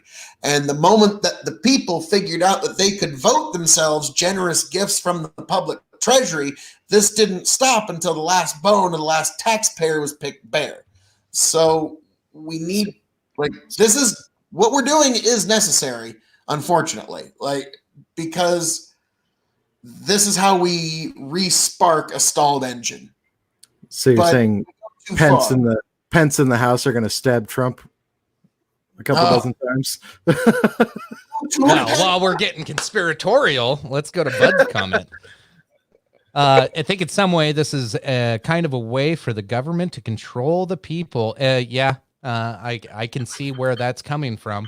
With all the lockdowns, drink, and people being controlled, what do y'all think? Phil, I'll have you start. Government control? Real? Not real? Paranoia? Absolutely. Absolutely. How much rights are the government going to take, and how much power are they going to take, and how much control are they going to cede? Whatever they can. Yeah.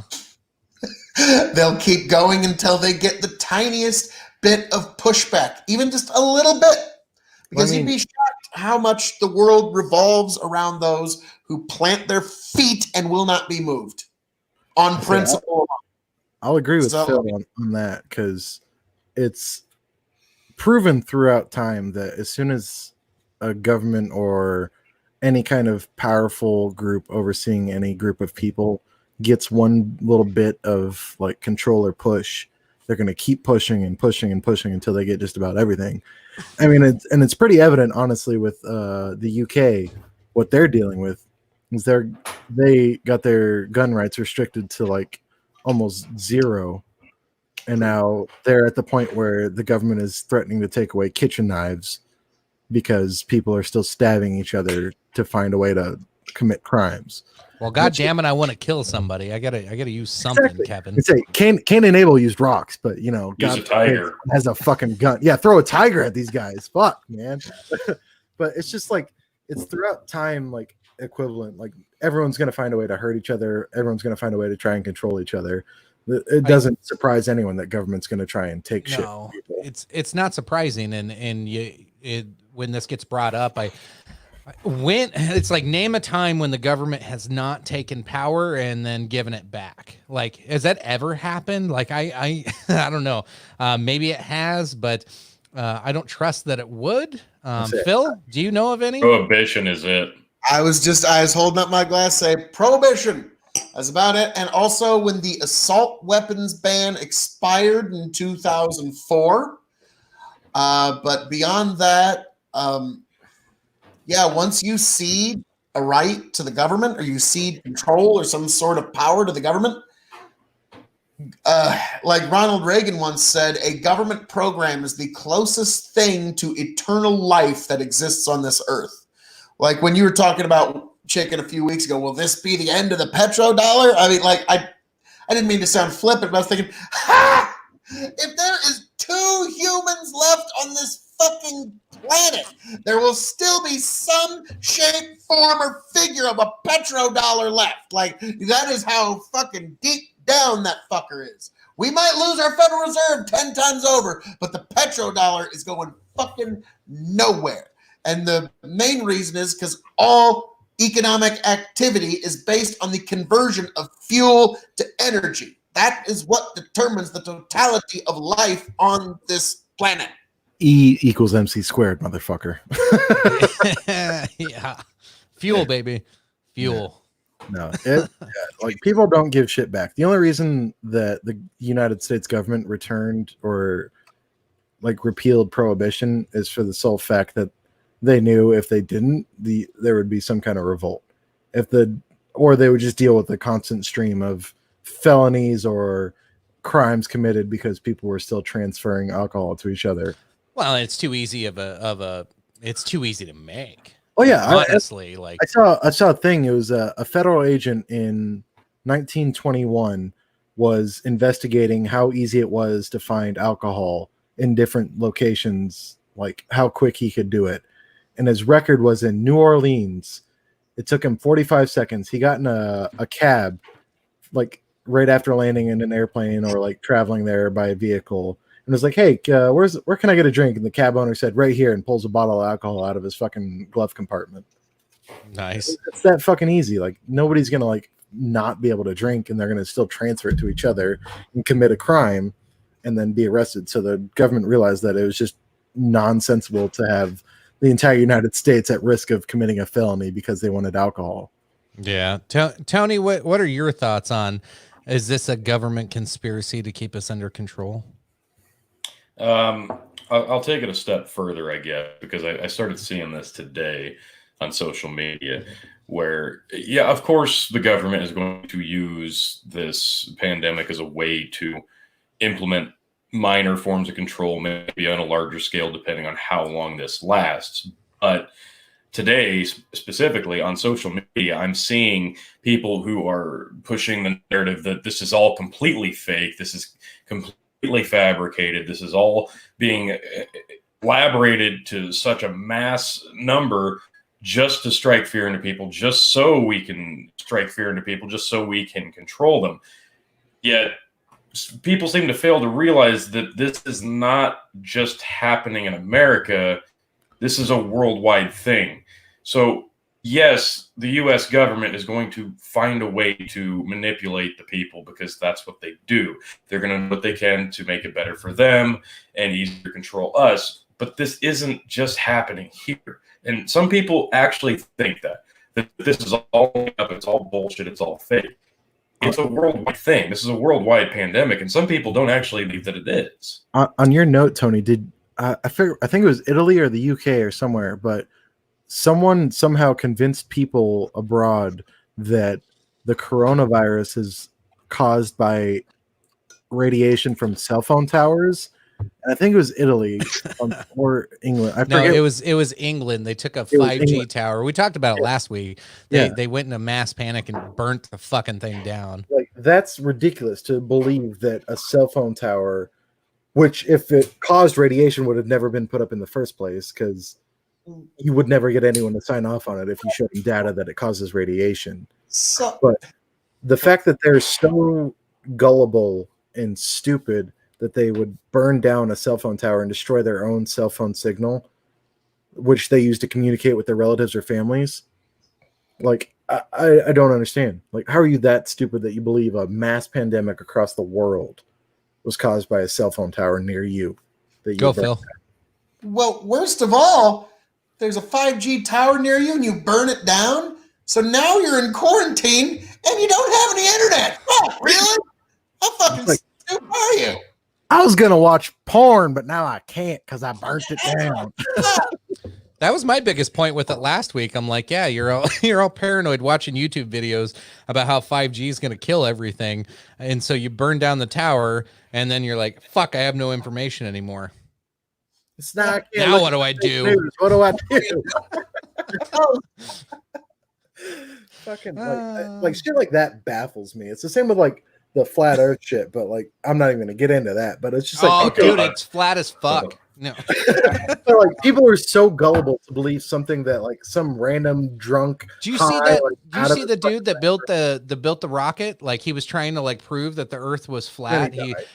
He was building his own rockets and he shot up like 2 or 3 different times and successfully landed. But like just a few months ago, he did another test and his parachute didn't fucking come out. And that fucking thing, like they had a video of it. He fucking boom, just I'm fucking pretty sure hit the there's ground. a documentary where it was made by flat earthers trying to prove that the Earth is flat, and they proved it was round, and so they didn't put it out. Like, that kind of shit is just hilarious. It's like, no shit, it's fucking round. They didn't put it out though, so that it's fake news, false. Yeah, just like that level of like gullibility or like idiocy, where people believe every single thing they see on the internet as gospel. They're like, well, this guy said it, so it must be true. I thought John Denver taught us all to let engineers deal with and experiment on experimental aircraft. What the fuck? So this guy's just trying to build a goddamn rocket and he just yeah, dude, you're not an engineer. Let engineers do that. You're not a fucking I wonder if he did it and died today, if they would say he died of COVID. Yes.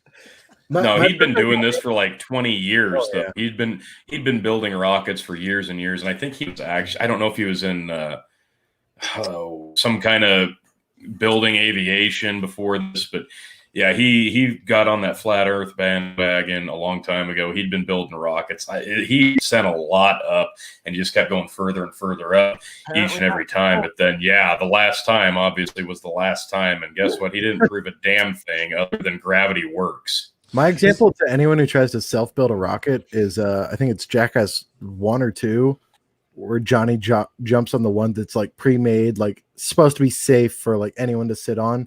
And all of a sudden, like 3 of the projectiles like shoot out the side and almost fucking kill him. And he's like, "Well, shit, that could have sucked." It's like, yeah, no shit. You made a homemade rocket. What do you fucking think? Like, you think he was gonna go perfect? No, you're not an engineer. You don't do aerospace technology. Sit the fuck home, drink your beer, and don't think anything else. You real quick before we go to any more comments, Tony, is that my belt behind you? No, that's the old one that's been the retired belt. Okay, we just upgraded. Making sure. I sent you the good one. It'll be there, I think, tomorrow if USPS is to be believed. I haven't got a chance to do it yet, but and the new Revolutionary Wrestling Podcast champion, your man Chicken. Yes. Live collusion, Chicken. This is me announcing to you now that I am launching a full championship impeachment investigation, sir. Ah, son of a bitch. Are you going to waste taxpayer or podcast dollars on a faulty investigation? Can we change Phil's name? It's got to do. It's Shifty KOE. Can we call Phil Shifty now? Let's call him Phil Pelosi. I don't like you anymore, sir. Look at Lynn's comment. Nancy Pelosi. Nice. Good timing. Oh, ouch. Nancy Pelosi. We'll get a little high five here. I'm gonna get to the bottom of this. Wait. I'll get you. Kev.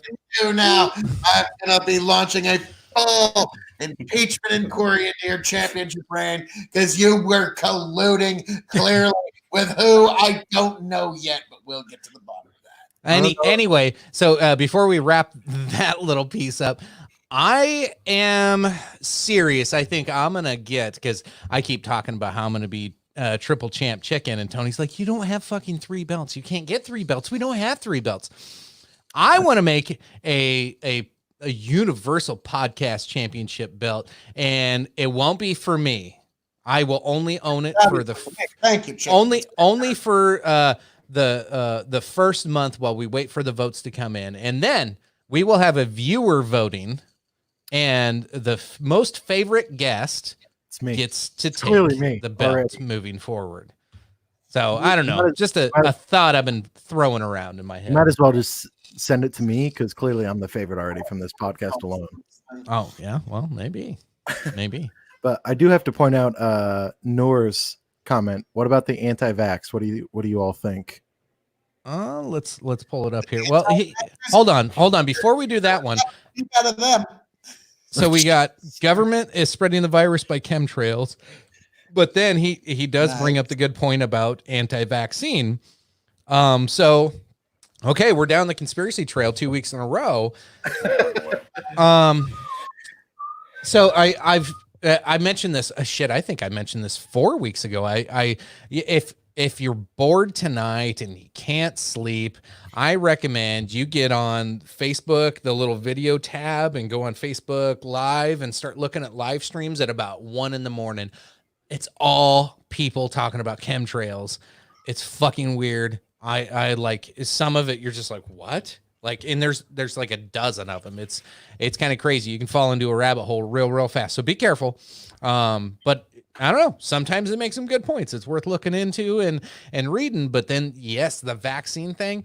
I'm not a big chemtrail guy, but the vaccine thing, if I get told I have to have a vaccine, it's I don't know, maybe it's just the rebellious American nature I have, but anytime you tell me I have to do something, I don't want to do it, even if it's good for me. But if it's one of those things you got to be careful with. Like when you approach me with something, you'd be like, "Hey man, here's what we're going to offer. And it's probably a really good idea for you. And it's good for you." And I'll be like, "Man, let me look into it. Yeah, I'll probably do it." But the second you go, "You have to do this," I'm like, "No, fuck you, dude. I'm out." Like, I'm just no. It's like you're doing dishes at home and your mom or someone comes in. It's like, "Hey, can you do the dishes?" It's like, I'm not nope, going to do done. it. Fucking done. That's just my attitude towards things. Yeah. What do you guys think? Let's start with you, Tony. Well, obviously, chemtrails cause dirty dishes, so that's part of rabbit hole right there.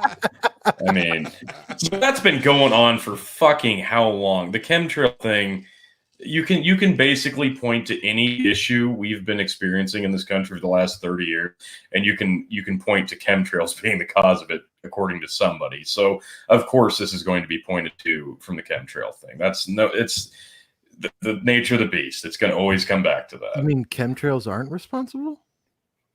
We don't know. Who the fuck knows? Maybe. I like Why not? All right, chemtrails aren't responsible. I gotta rethink everything. Honestly. There you go. Okay. All right. I'm going to blow some minds here. And I hate to dispel everybody's favorite conspiracy theory because I know we all love the chemtrails. But, folks, I'm going to tell you what about 90% of the chemtrails that you're seeing are.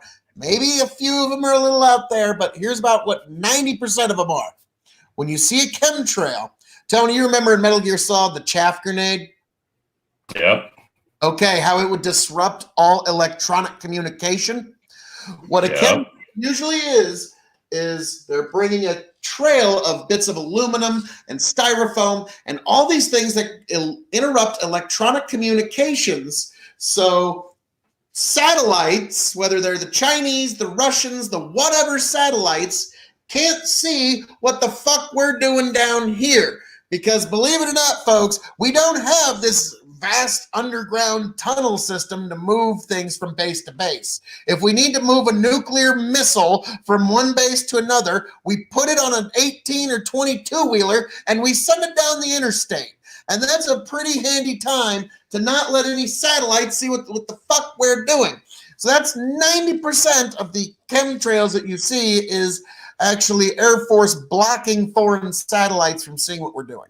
That's even crazier than the other conspiracies. Can I say something? Can I say something? Well, I actually talked to some pilots before, and they that's just the military chaff. Go ahead. As someone who was in the military and had to travel on ship, when they told us we can't use any like kind of white lights, like flashlights or anything on ship during the middle of the night because they didn't want enemies to locate us, I can tell you for a fact that anyone who's tracking U.S. troop movement knows where all of our shit is if they're looking for it. So anyone's going to know what's happening with their satellites or whatever it be. Were you saying you played with your white light a lot? Oh, absolutely no. But because I didn't need it. If I went outside the hole at night for some reason, I don't know what I was doing. I was probably bored. But no, I never like went out and just shone my flashlight. I was like, "Yep, come get me. Come get me, China, launch your submarine." Like, I don't give a shit. Like, no. It just didn't make sense to me, though, that, like, you can't use a non-red light because they'll know where we are if they see that white light. I'm like, they already know where we are. They have radar. They have the most sophisticated tracking technology ever, just like we do. There's no need for any kind of superficial techniques to block movement because they already know where that shit is. Good. You raise an excellent point, but you're also, would it be fair to say that in the military, bureaucracy and the way that things have been done in the past do have a way of sticking around even past? Oh, absolutely. The fact that I still had to like shave my face or cut my hair like on a regular basis because they didn't want a VC to slit my throat by pulling my hair. Like, absolutely. I think that shit sticks around longer than it should. But a lot of the shit is just stupid and visual based, and it's funny. Yeah. Now, in regards to the anti-vax,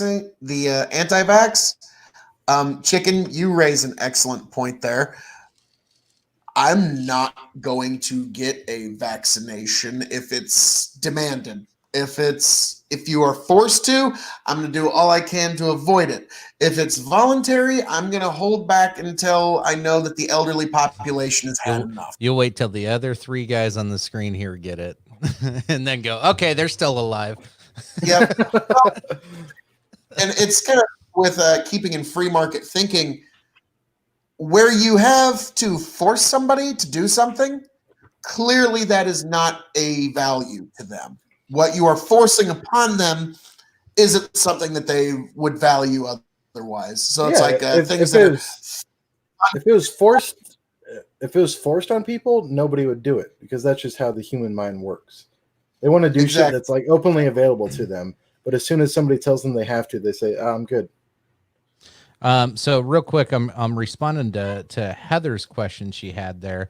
So I got the history of pandemics pulled up here in kind of a timeline, which it's kind of this 3D far view. But let me pull up the question she posed again. Why is this such a big deal? And other viruses and swine flu, Ebola weren't as big a deal, and weren't those all in election years too? Yes and no. To your question. So let's jump over here and let's get caught up to modern times here. So obviously you can see Spanish flu. We had cholera, which the third plague. You had HIV and AIDS. But then some of these most recent, and you're right, the COVID-19 so far hasn't been as big as some of these other ones. But technically, swine flu was in 2009, 2010, non-election years. MERS, which honestly, I didn't think MERS was that big of a deal, and we didn't really hear a lot about it. And rightfully so, because 850 people have died from it in the last 8 years. So not a big deal. SARS was in 2002 and 2003. We were preoccupied with other things. These things may have come up to be a big deal during an election just to grab some clickbait media. But this does have the potential to outpace the swine flu right now, as we're seeing. But I really thought this was an interesting kind of like timeline and graph of, is this bubonic plague, 200 million, smallpox, 56 million. This is death toll, not yes. just people who have it. Okay. So pretty interesting graph we got here, but kind of breaks it down like our biggest ones: bubonic plague, smallpox, Spanish flu. My guess for the media coverage into why it's not as like out there is probably for the sole fact of how contagious and spreadable COVID-19 is. It's dangerous. So this is the same panic we seen with HIV and AIDS until they found out that, at first HIV and AIDS was really considered, when they figured out that, how this is contracted and tends to be homosexuals that are getting it, so it's nothing to worry about. And then all of a sudden fucking people were getting it through drug use and all kinds of other shit. Then they were like, oh, fuck. Like, we were wrong. We were fucking way wrong. Like, and I think that's why there's a little bit of a panic on it, is you're cautious to just, you don't want to simplify it. You'd rather, I think some people are doing it with good intentions of overblowing it to be better safe than sorry, right? Yeah. You'd rather be quarantined and not ever have to deal with it versus nothing gets put in place for precaution wise, and all of a sudden your entire family has COVID-19 and your child dies. It's the butterfly effect. Yeah. Once this blew up, it blew up, and it's domino. But it's also the fact of how the second domino falls. I like Nora's comment to the map there. It's so fluffy. It is fluffy. I would say it's also probably just the virility of COVID-19 versus swine flu. Sericatus drink. But I have to go get a new drink here soon. But I would also say it's because of, God damn it, the focus. Kevin, put your hand up here. And, I know. It'll refocus. But I would also say it's because of how COVID-19 transfers. Yep. Versus swine flu and everything else. Because Ebola and swine flu were specific things that if you avoided, you're fine, which is why they ended and it stopped happening. But you see, COVID-19 is if you see someone who, one, doesn't even show symptoms, it might not even like be any kind of show any kind of form of that they have COVID-19. All of a sudden, your uncle has it and he's going to die. Heather says, "Hey, Phil." Yes, if I may, Heather, to answer your question, and hello, Miss. Yes, this is a uniquely airborne, waterborne, and it's a virus that will hold the surfaces for up to 3 days. So that makes this a far bigger spreader. Like, for example, we were just talking about the HIV virus. That virus can only exist outside of the human body for 24 hours. It's a relatively weak virus compared to, especially COVID-19. This one, in some instances, up to 17 days, but usually about 3. And then you die off. So that's what makes this one so interesting, is just being in the general vicinity of somebody, especially like somebody that like spits a lot while they talk, or they're big, loud booming laughs. Those are the things that help spread this virus, which makes it unique. Now, over enough time, the one saving grace we have is this virus is going to eventually start to mutate into a less deadly version, because that's the most advantageous way for a virus to survive, is not kill its host and continue to reproduce. So I suppose it's a silver lining. Sure. Tony, thoughts? Yeah, it's exactly why. Like I said, butterfly effect. It caught on with the media, it caught on with the public. That's why it blew up the way it did as far as coverage. But it absolutely is because of the way that you can contract it. Because, like, if Phil had it, even though he's in a different city or state, some of us, as loud as he is, we would still contract it from him on podcast because of all the loud, boisterous movements and speaking he does. But it's the ease of being able to contract it that makes it so scary, and why people are so terrified of it. Because, like you said, HIV/AIDS, that's a little more specific. And this is so easy. You can walk into an area with maybe, 3-4 people. One of them, 2 of them don't even know they have it, and you could end up getting it from them. And then you end up both showing symptoms. It's a scary concept, but it's hopefully, like Phil said, it mutates and we get this under control eventually. But right now, everybody does need to take it seriously. As I'm not taking it seriously. Tony's like, take it serious, and I'm joking. Yeah. I am as quiet as a church mouse. I don't know what he's even talking about. I mean, my goodness. The king of extreme and the king of being quiet. Yeah. Awesome. Let's switch over to a couple more memes here. Any thoughts to round that out before while I'm getting these pulled up? Rock and roll. Let's see. It looks like we got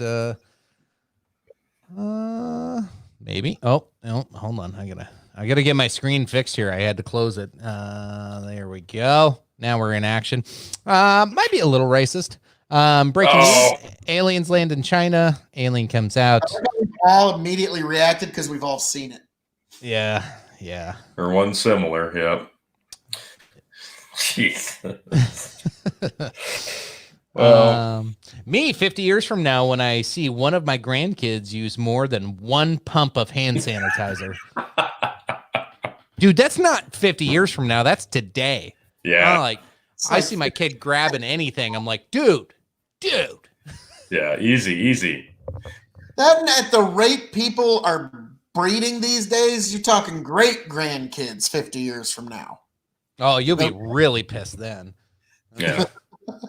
Yeah, you ungrateful little bastards. It's like one of my favorite authors, Scott Adams. His only advice to children, his only advice he gives to children is, don't make your parents grandparents in their 30s. Oh, yeah, that's a bad deal. You don't want to do that. That's it. That's all you got to do. So, Phil, I joined you with the Dalmore. Yeah. I joined you on the Dalmore, sir, so Oh, now, Oh, yeah, you now did you get guys the are top next to each other. Yeah, got my. Why the hell not, man? It's some good shit. It is my second favorite scotch. Well, no, you're close. To me, this is as of yet my favorite. So Ford Motor Company is donating trucks to the public to ensure no one goes anywhere. oh, Yeah. sorry, chicken, but you're talking to a guy who my family farm has relied on Ford for 3 generations now. So So your they've served farm's it. not very successful, is what you're saying, right? Well, we've been going for 5 generations thus far. So hey, apparently we've done something right. I just have to throw some jabs. Ford's all right. All right. Well, yeah, the last 3 were into Fords, but actually my grandpa drove a Lincoln Zephyr back from Chicago one time. So This might be my favorite of the night. When your See, I might- gynecologist works from gynecologist. home. Yeah. damn. I mean, gotta make a living working from Yeah, home. got to make a living. Yeah, no, don't judge people. Don't judge. Did you point out Lynn's comment that Tony's internet has got the corona? Yeah. Hold up. It's Tony's internet is infected. We all hope Phil's not asymptomatic. Before the coronavirus, I used to spin my toilet paper like it was a wheel of fortune. Now I'm turning it like I'm busy cracking a safe. Very true.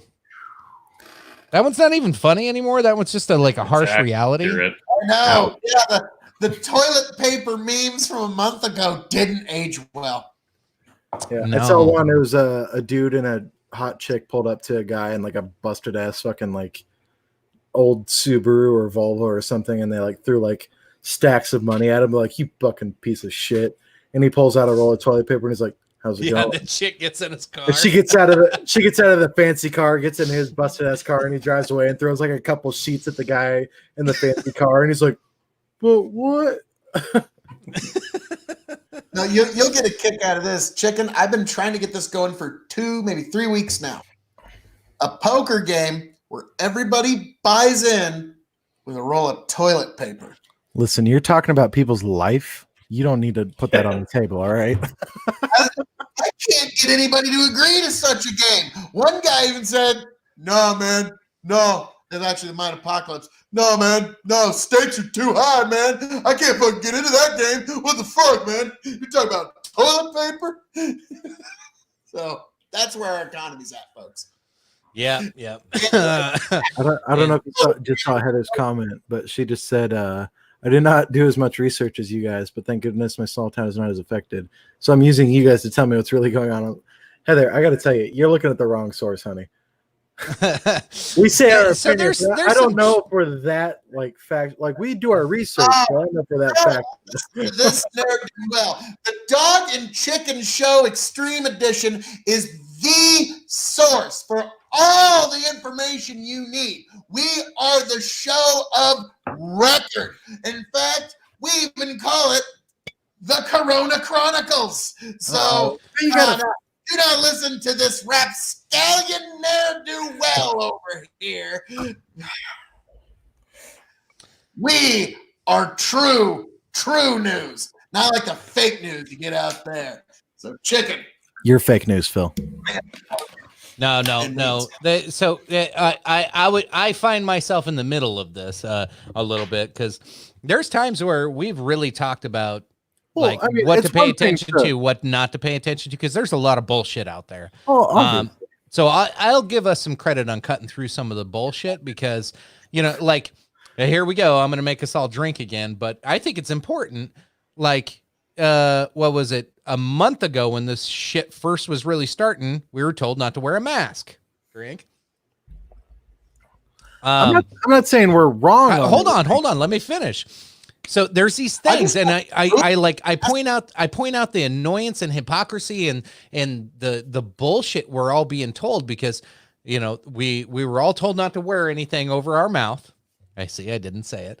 And then we were told to, and then we weren't told to. I have healthcare professionals that work with me, and they're like, "Okay, here's the real reason." And we said it what, 3-4 weeks ago, we brought up, if you want to wear something over your mouth, here's the thing. It's not going to save you from getting it. It's going to stop you from giving it to somebody else. And that's why it may be recommended or not recommended. That's the type of shit we're talking about on here. And then you go to Fox, CNN, MSNB, fucking, or what is it? MSNDNC now is what we're all calling it. You go to them and they can't get their fucking story straight and they won't tell you the truth. Sorry, Phil, go ahead. No, I just call them MSNPC. You remember the old NPC memes, right? Oh, NPC, non-playable character. Good call, good call. No, so there is value to our show, believe it or not. We're not just totally talking shit. I'm not saying that we're totally talking shit. I'm just saying that do your own research versus relying on a podcast to tell you all you need to know. Well, here's some fun. That takes too much time. Dog and chicken shows where you need to be. Yeah. I'm giving you a hard time. I'm sorry. This is too fun. So yeah, that's her point. How are we to know what is fact or not? And that's the struggle we all live with every day, Heather. Unfortunately, I do have some good news. I don't know if I'm going to go forward with her or not, but I was looking at doing Big Buckin' News Network. And do like a weekly breakdown of like, this was fake news, this is not fake news. I don't know. I'm thinking about it. All I'm saying is it takes one Google search to prove an article wrong or right. Usually I just go If to you click on the right one. Well, yeah, I don't even do the Google search. I use DuckDuckGo first off. I don't use Google. And then two, usually if you find the journalist and then look them up and see how often they were fact checked to be accurate or not. I look at the journalist because when they put their name on there, and if it says op-ed, obviously it's bullshit. Don't even read it. If it says op-ed, don't even fucking read it. It's an opinion. It has like there might be some tidbits of facts, but really, fuck that. But then I'll grab like if it's an actual article, I'll look that journalist up, and most of the time you go to their Twitter profile and just see what they're posting. And if it is all fucking like crazy left or crazy right, they're probably bullshit. Half the time it's bullshit. If it looks like bullshit, I'm sorry, Occam's razor. We talk about it all the time, Phil. If it looks like bullshit, it sounds like bullshit. If it walks like a duck, quacks like a duck, it's probably fucking duck. Like, what I would have to say is it's similar to how any kind of reputable organization that does intelligence or counterintelligence checks sources.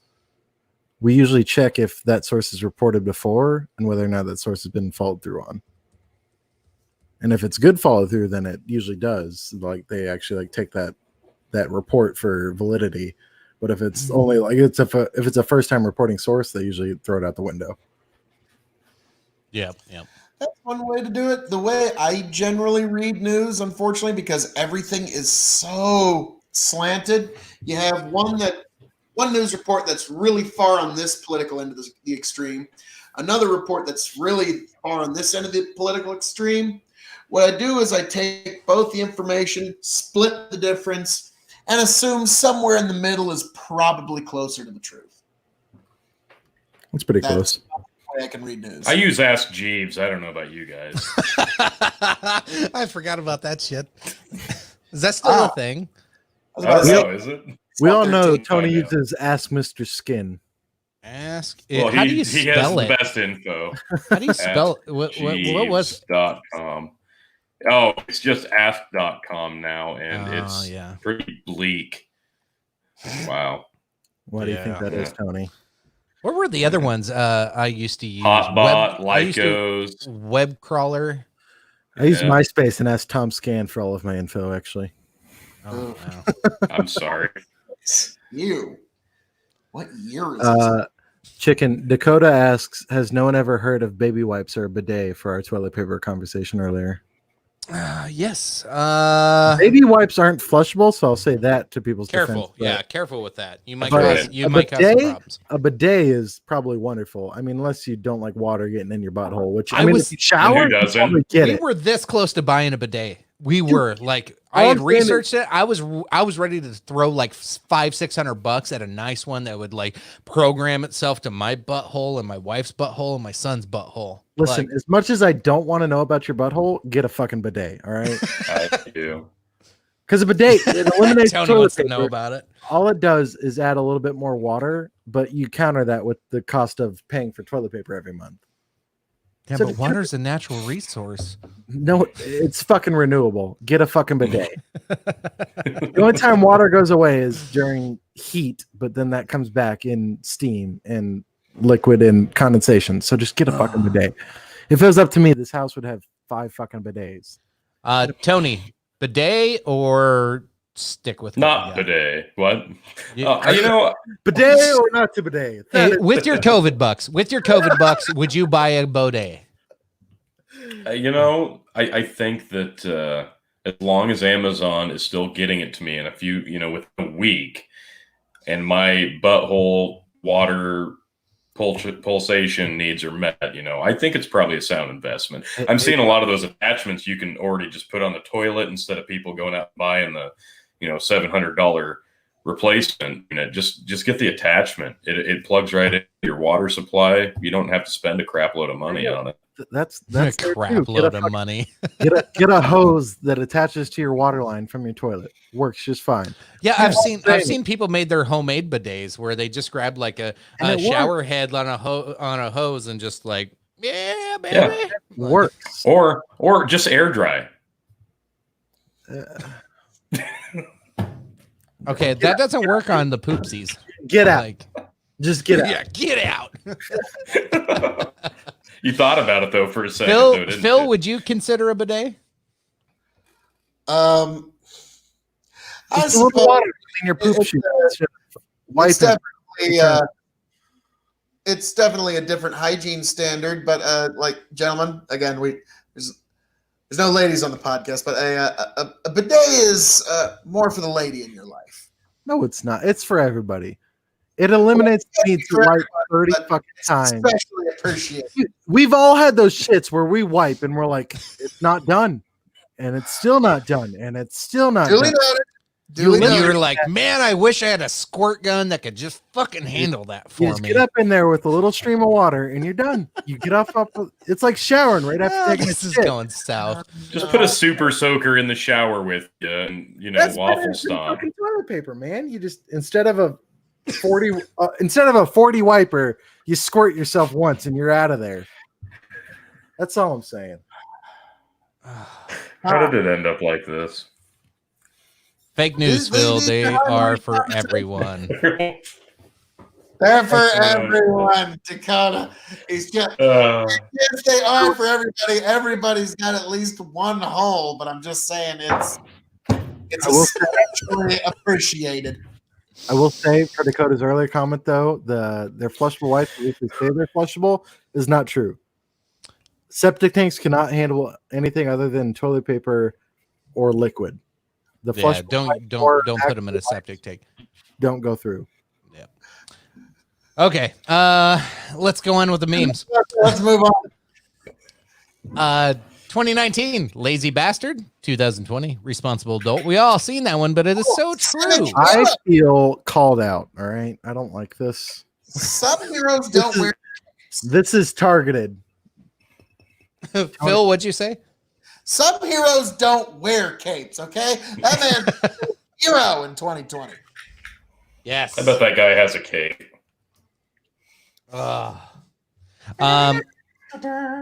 So I guarantee his wife tells him to take it off, Tony. Yeah, exactly. this one is a Tiger King meme, but you don't have to know about Tiger King.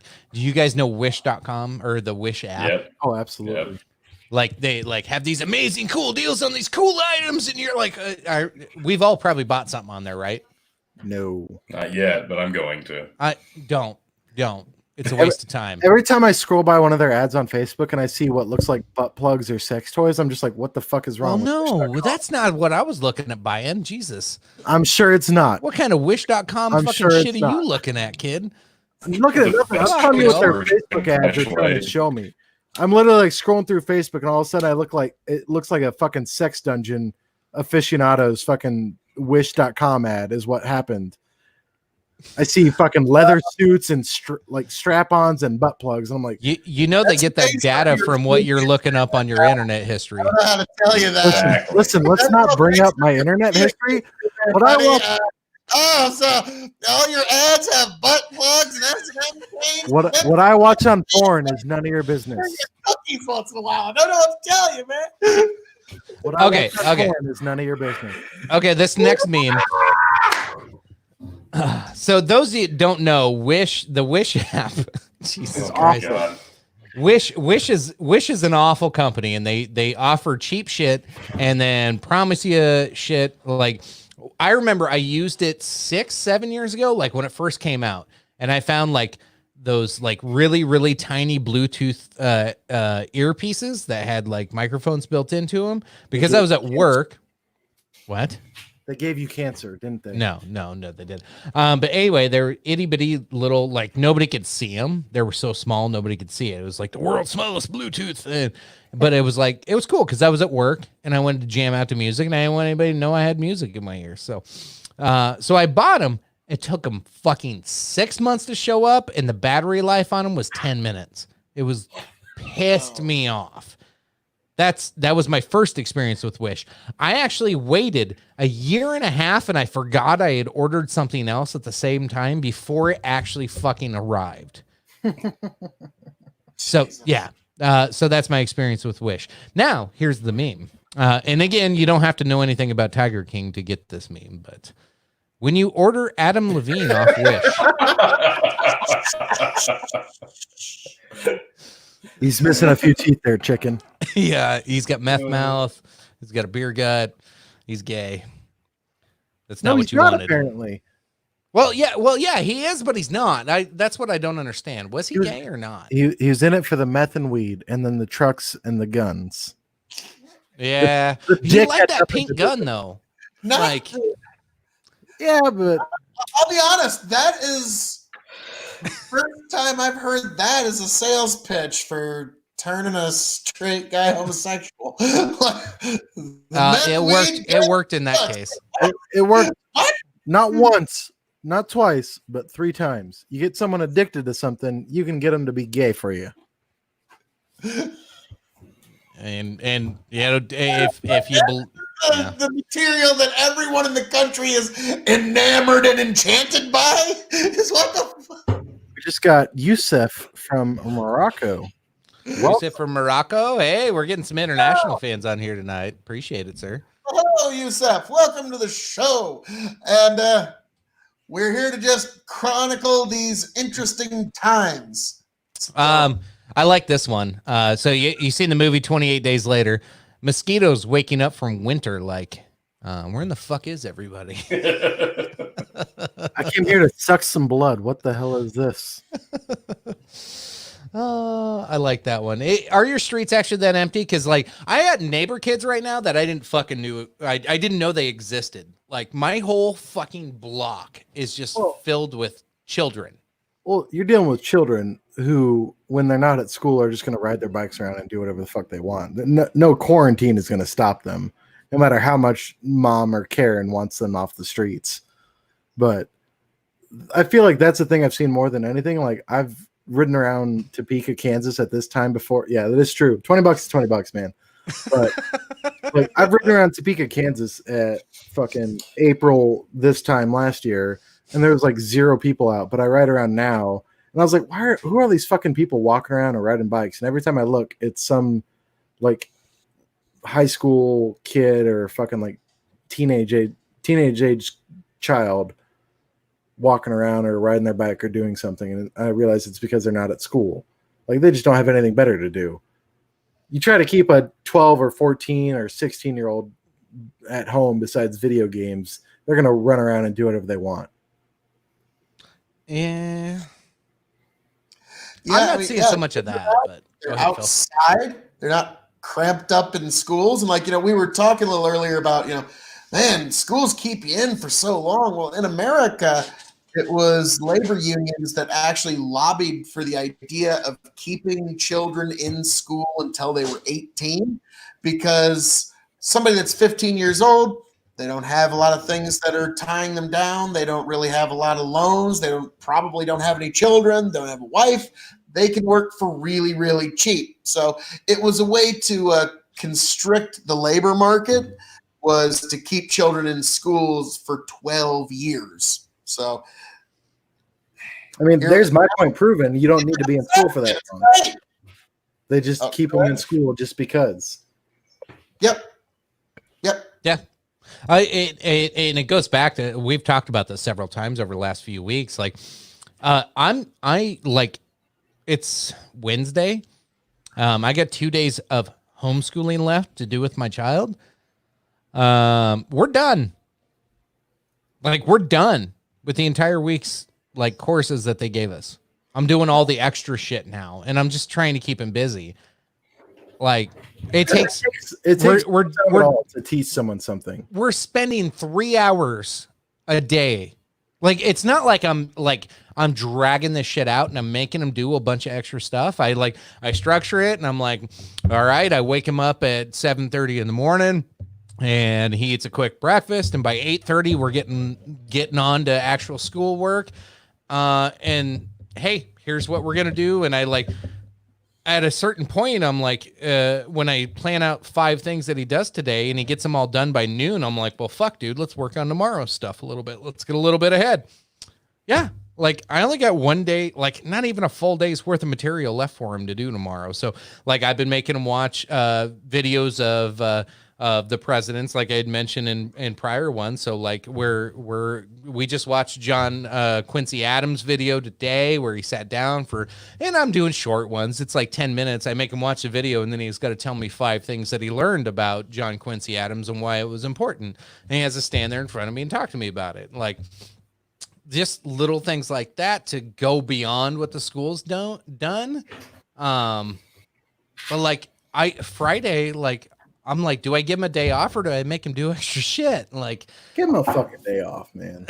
He gets Saturday, Sunday to do nothing already. Like, the kid's a gamer. The kid's a game. He's a PC gamer. He's the worst kind of gamer there is. Listen, you shut your mouth about PC gaming, all right? One of my favorite novels is Atlas Shrugged by Ayn Rand. Just an amazing novel. It is thousands of pages long.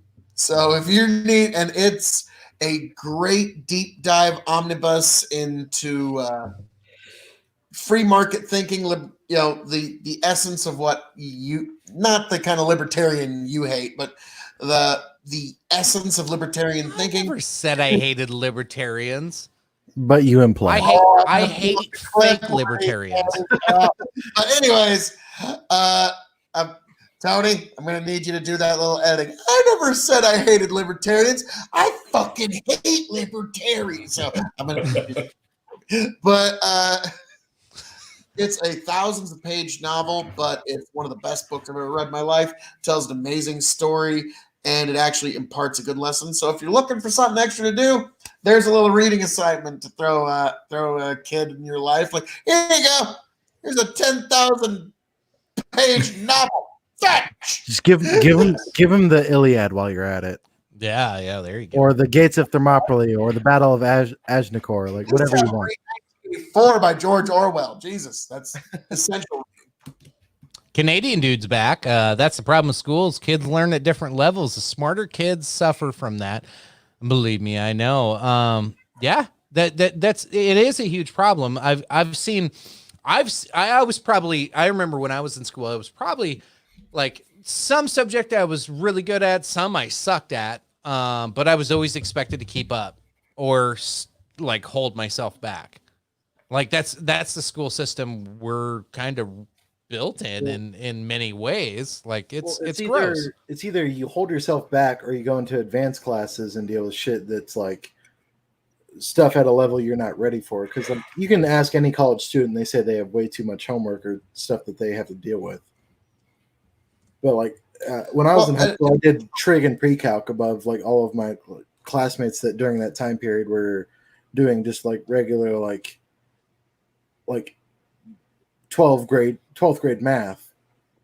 And so I'm over there doing trig and pre-calc. I'm like, this kind of fucking sucks to do without like all my friends because everyone else is doing whatever else. So like, if I would have held myself back and just done like a college planning class, then it would have been different. But yeah, I understand where he's coming from. Like, and also the grading system in other countries is kind of like askewed. Like theirs is like 100 to like I think like 80 is like an A still, and like the lower you go, like 0 to like 30, I think is like an F in the UK. Oh lordy, schooling. We're all finding out. Hey, homeschooling's not so bad, folks.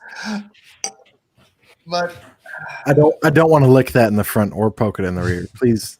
Sorry, Move I the had to get a clickbait video of Phil again. anytime, chicken, anytime. Sorry. You're like, you always give me shit. You're like, you always picked on me in high school. So like, I can't pick on you anymore. So I gotta digitally do it. No, just kidding. Just kidding. That was actually unintentional, but it was funny when I pulled it up. So I was like, well, fuck it. We're rolling with it. So Cyberbullying is the new chicken. Oh, God, you dude, gotta yeah. get him. Yeah. Now I'm a cyberbully. God damn it. But no, in keeping with what you're talking about how there's all these different levels. Kids are at different levels. This is an extreme example, but it does demonstrate. Louis C.K. talked about when his daughter, he had two daughters. One was, I think, about 7, and the other one was about 3. And he wanted to go do all these amazing things with his 7-year-old. Let's go ride bikes. Let's go to the park. Let's go swimming. But he's got to do everything that's still centered around a 3-year-old. So he says, so basically, we're all 3-year-olds. As like, we can only swim in the small side of the pool. We can only go so fast on the bike. And, well, hello. Oh, my God, Corona. Found her. So, this isn't social distancing, coronavirus. What are you doing in this chat? Get out of here. What you're talking about, there's sometimes, yes, the lowest common denominator in a class does unfortunately drag down all the other students in that class, and they have to now learn at that same pace. And as I've said many times before, and I will say it again here, 120 years ago, our children were educated with a fucking chalkboard, with a teacher standing in front of them, droning and having them memorize things. Here in 2020, 120 years later, our children are being instructed the exact same way. Now that we have this chance where kids are getting a lot more homeschooling, a lot more online learning, I think we're going to have a lot of people discover that they really like homeschooling and online learning. And I don't think that's a bad thing. No, it's not. And it's also because education hasn't evolved in 120 years. It's stayed the same. They've basically sort of evolved, like textbooks and stuff that they use. They go, oh, well, this guy came up with this new theorem 30 years ago. We should teach it and just slightly upgrade the graphics in our textbooks. It's like, who gives a shit? So real quick, folks, we're pushing the 11 o'clock hour, and I know Tony's got a job and kids and wife at home, and he's probably gonna have to dip out on us. Tony, you wanna sign yourself off for the night while we continue on? We don't have a whole lot left, but we got a couple of memes to go through. But floor is yours, sir. Yeah, I guess the only thing with the schooling I wanted to throw in, I mentioned this before, but one of the big things that you get out of schooling is the interaction with your peers. And that's something that you don't quite get in homeschooling setting unless you live in a big community and you get to interact with people your own age, outside the home within a little gated community or so on and so forth. But that social interaction, it does help shape you for your adulthood. So that's one thing you miss. But like you guys are saying, people are finding that it's more efficient to do it from home, and whoever wants to continue doing it after the fact, I encourage them to do it. Whatever works for you, whatever works for your kid. The only thing I'll say is that if you homeschool, you'll get that child all the knowledge they need, and by the time they're like 12 or 13, so they're going to be able to go out and do that social interaction from that point in time, whether either they're searching for a job or they're just doing that downtime before they get to that age where they can actually work, especially nowadays where there's child labor laws where you can't work before you're 14. So they're still going to get that social interaction before they go out into the working world if they're getting homeschooling and already get all the knowledge that's necessary for that life. In certain settings, absolutely. But again, it depends on where you're at, what part of the country you're in, what size of town you're in, and there's so many variables. What's one way for one isn't the same way for the other. And other kids learn at a different pace and learn to interact with each other on a different level. But I am going to dip out, and I just wanted to say quarantine, mask, social distancing. Oh, God, you son of a bitch. Cheers, folks. Yeah, he dipped out quick after that one. I didn't even get the drink thing pulled up. Oh, God. He knew I went to Scotch, too. He saw me pour it. Yeah. In keeping with Tony's subject there, somebody that I do put a lot of stock in what they say, clinical psychiatrist Jordan Peterson. He's a professor from Canada. Careful. A lot of people don't like that guy. I know, but he does have some work. If you're just going into his clinical psychiatry, he does have some valuable work. His social interaction stuff and his pronoun stuff, that's a different issue. But he talked about his time in child psychiatry. He found that the biggest factor in making sure that a child was going to have good social skills, it had nothing to do with anything that happened in the grade school level. Under his findings, he found that if your child is socially acceptable to their peers by the time they are 5, you have largely succeeded as a parent. That is the largest predictor of avoiding any kind of criminality or any kind of run-ins with the law and low IQ and all of the bad cues in life. If your child is socially acceptable to their peers by the time they hit about 5, in terms of social interaction, that's kind of, the cake has been baked at that point.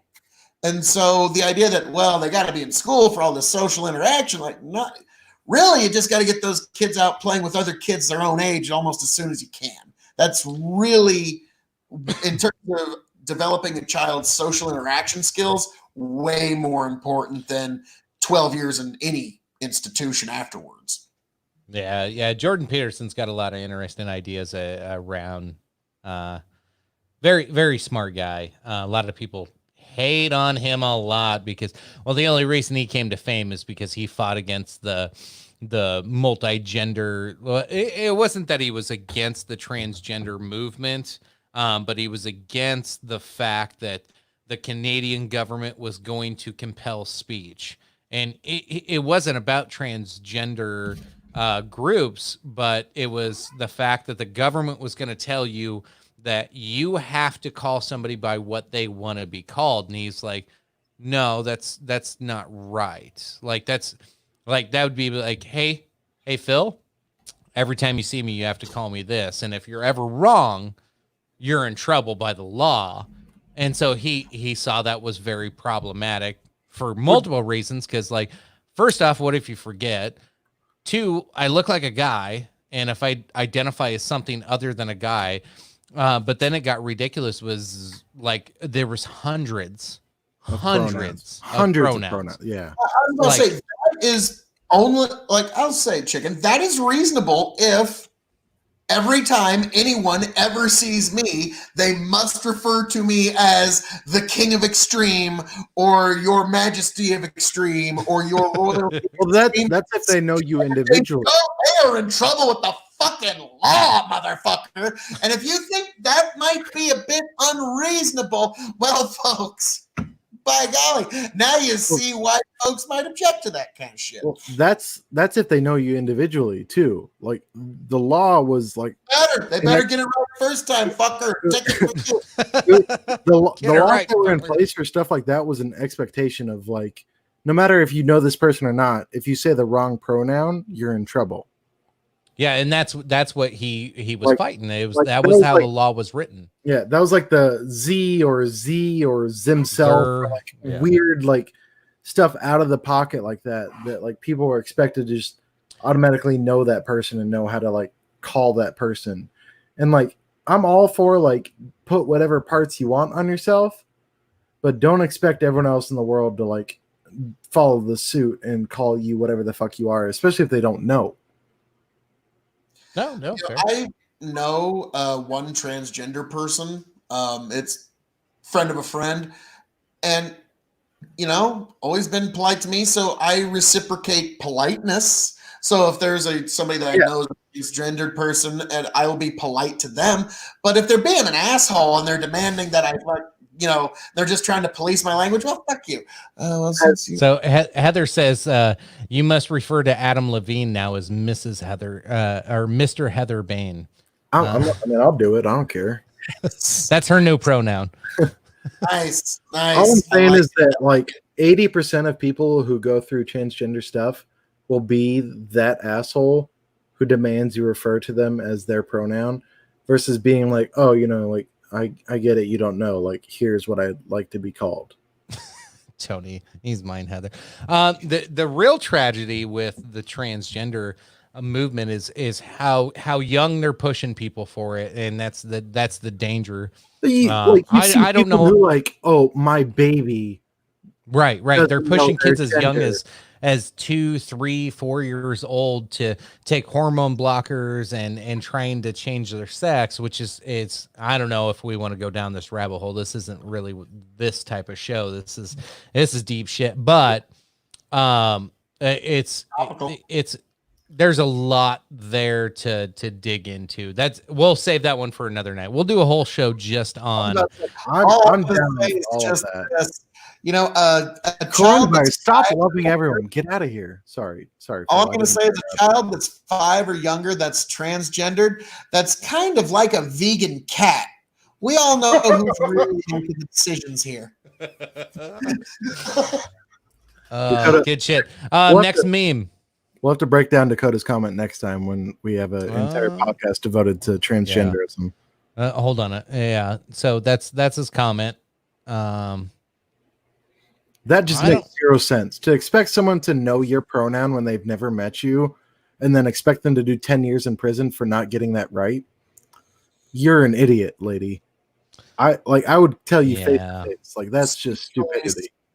Future show to come. We're gonna break down the 1984 by George Orwell. It talks about this very shit of speech police, then becomes thought police, and then we're getting very fucking close to thought crimes, where you can be under criminal investigation because your thoughts are not up to state standard and regulations. We will soon on you. What's that? See an Orwellian dystopia. What's the Tom Cruise movie where they use the future, like can see into the future to tell people? Minority Report. That one. Yep. It's going to be a Minority Report all over the place. People are going to be reading your thoughts to tell whether or not you're going to be a criminal in the future. All right, let's get off of this shit. Yes, sir. That's poison. Isolation day 1, isolation day 30. Yeesh. Yeah, that's how I feel, man. I've gained some weight this month. Welcome to the jungle. We've got funs and burgers. Welcome to the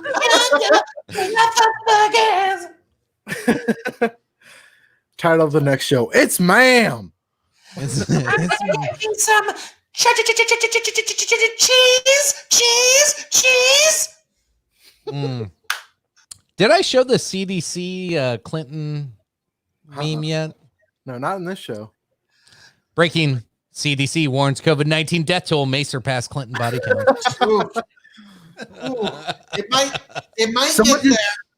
Someone just needs to tell the Clintons that COVID-19 has information on Hillary Clinton's presidential election, and they'll get killed immediately. Yeah, for sure. This is a fun one for you Trekkies out there. We're time traveling to year 2020. 5 minutes later. Nope. Bad idea. Yeah. There's one I saw that I liked is that I'm wondering, is that offer for my mama to slap me in the next year still on the table? Yeah, I saw that one today. Yeah. Here you go. When she finds out you're an essential employee. You're my sister. Oh, that's good shit. Some good old Joe Dirt. That takes Alabama to a whole new level. They can just say their brother's an essential employee they need to help satisfy. This has nothing to do with COVID, but this is worth just popping up. Netflix needs to fix this. Yeah, Because people are noticing it when they're under quarantine for COVID-19. Yeah. Like, shit, sausage party. I get it. Mm. Yeah. That do I have to say anything? Like, No, you don't. okay. Kevin. That's me. The follow suits with the Michael Jackson owned those alligators that got burnt up. Yeah. I think that is all of my memes for the night. out of You're meme. out of memes? Go back to meme No, farm. I have plenty of memes. I just that's all I wanted to show for Oh, okay. tonight. This world has many simple meme farmers that wish for you to just consume of their memes. I know. You could have shared the one I sent you earlier. Rare. I did, dude. The Bernie one? The No, Bernie Bros? No, the credit card with the picture of Joe. Oh, yeah. That one's kind of I thought about it. Good night from Brazil from Leonardo Mendes. Nice. Good night, fellow. Well, Cheers. thanks, sir. Good night and good luck to you. Godspeed down in Brazil. Guilherme Augusto says, say hello to my girlfriend, Paula. Hello, Paula. Hello, Paula. Hello, Paula from Brazil. And I will say that my best time in the martial arts was studying Brazilian Jiu-Jitsu. Great times. Nice. That doesn't count. It's like saying I drank sake once, so I know anime and Japanese history. That's fair. That's fair. You got you, Phil. I studied some martial arts once, so I know the history of the country. No, I'm just saying my favorite product of Brazil has thus far been its jiu-jitsu. Its favorite Who, Nick? export. Well, I mean, their slums aren't any good, so I understand that. So UFC's trying to buy an island, right? Yeah, I saw that. Dana White was saying he's going to buy an island to host. We're fucking fights doing UFC 249. God damn it! Because apparently none of the fighters from international countries are able to travel to the United States because of the travel bans. So Dana White is trying to buy an island so that he can build a ring and do international fights that way and still host UFC. Yeah, I'm. So it sounds like Justin Gaethje is going to be fighting Tony Ferguson, wherever this private island is. And then Phil, was it you that was telling me that Donald Trump actually had a phone call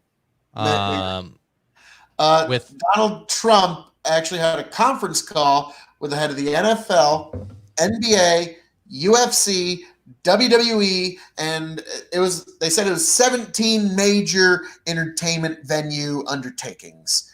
And they're all wondering, when can we start getting people live again? And Trump, now keep in mind, this is probably the most optimistic, possibly soonest, probably not going to. He said, I wouldn't count on anything until August. So I'm sorry, Lynn's comment just threw me into a fucking loop. no live events at least August, This guaranteed. is the plot of Mortal Kombat. Bringing fighters from all around the world to an international island to fight. Liu Kang is Shang Tsung comes for your soul. I got Johnny Cage. I think he's. I think that young upstart's got it. He's been working on his training with American top team. I think he's got it. So. Did we get punked? Paula Telhundo is a Brazilian's meme. I'm gonna look it up. Share the meme, friend. As you can probably tell, sir, the three of us are very much not Brazilian. Yeah. Definitively so. Anyway, Phil, keep going with the sports leadership meeting with Trump. Well, I mean, that's what I'm getting at is at the very soonest. Oh my God, might have given y'all a computer virus there. I'm sorry, I coughed, but I turned away from the mic though. Get over What it. was communicated, and this was the part that what was the question there? It was just another comment about Mortal Kombat. So get over here. The Trump meeting with heads on of this state. call, Trump said there will be no more live events till at the soonest August. And this is the weird part. He was going to give tax incentives when things were all clear, not only to the companies to put on live events, but also because a lot of people are going to be skittish about going out to live events. He even mentioned giving tax incentives to civilians for going out to live events, which is like, Go get some Corona. I'll give you $1,000. I was about to say, Chicken, are you wanting to know how bad our economy is deflating? Our government is actually legitimately considering paying you to go to a fucking concert. I don't care about sports until about August anyway, because that's when college football starts. So Yeah. I'm down.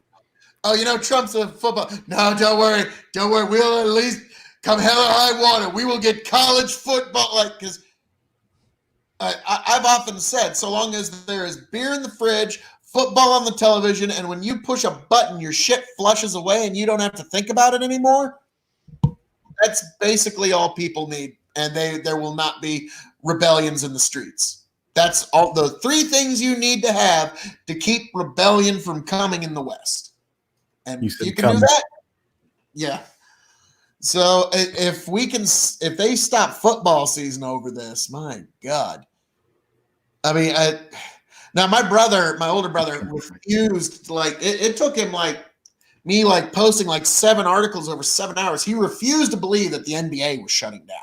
He just the NBA isn't shutting fucking down over some fucking virus. It's a multi-billion. They would never, because a lot of people think these sports games are they're like the coming of the seasons. They're like a force of nature unto themselves. And then we find out, no, this is really just some sort of, socially built thing. I don't think they'll do empty arena football. That's No, that takes away from it. The game way too much. That there's no crowd to hype things up. It would expose that. Yeah, this is just a couple dozen guys standing around a field throwing. Yeah. It would look like a touch football game in the backyard, damn near. So, yeah, that's a nay-nay. So this meme that got brought up, it does not translate well. Because I've seen. Yeah, I'm trying to I looked it up as well, and I was like, I don't I've seen 15 different images. I've seen 15 different people. I've seen porn. That was the first thing that popped up was Pornhub. I'm like, what the fuck? But none of it really makes a lot of sense. I see. The only thing that makes sense is the coffin dance meme where bad shit happens. I see hairy armpits. I see fat chicks. I see transvestites. I see more hairy armpits than anything. I see big noses. I followed it up with Noor's comment. I see somebody eating ass. This is a fascinating study in trying to understand another culture's memes. This is a good night, bud. Hey, appreciate you jumping in, fella. Hey, bud, have yourself a good one, man. Good catching you. I followed up the Paula meme thing with Astronomia. I combined the two, and the only thing that came up was all the coffin dance memes. Where after some shit happens that the person's probably dead after or in serious pain. It's the Nigerians or Kenyans or whatever, African, because it's clearly an African thing where they dance with the coffin in their hands, and every time something bad happens, it's a dance sequence of Africans moving with the coffin. All right, I'm just throwing it on here. I looked for nudity. I don't have any nudity. This is what I'm getting. I don't like any of this. No, so hopefully we still have a Brazilian friend on with us and can kind of point me in the right direction. Which one should I be looking at here? Because I'm assuming hairy armpit. I don't know. Guilherme Augusto, if you could please explain your Paula or Leonardo Mendes, Yeah. the one who said is a Brazilian's meme. Oh, my eyes. If you, Oh, if my you could- eyes. Yes, mine too. I'm the one looking this up. I had to share it with you. I'm so sorry. I'll try to refrain. I'm all for it, but the fact that none of us know what's really going on, that's kind of I don't get it. Yeah. I usually Anyway. get it pretty quick, but So we'll move on. Adam Ames, let's start wrapping this up a little bit. It's a 11:15. So fake news. How do we combat it? I guess is kind of my final question to both of you fellas. Like, what's the real way to get past it? What can an everyday, like Heather's saying, hey, she's watching all the shit, she doesn't know what to believe and not to believe.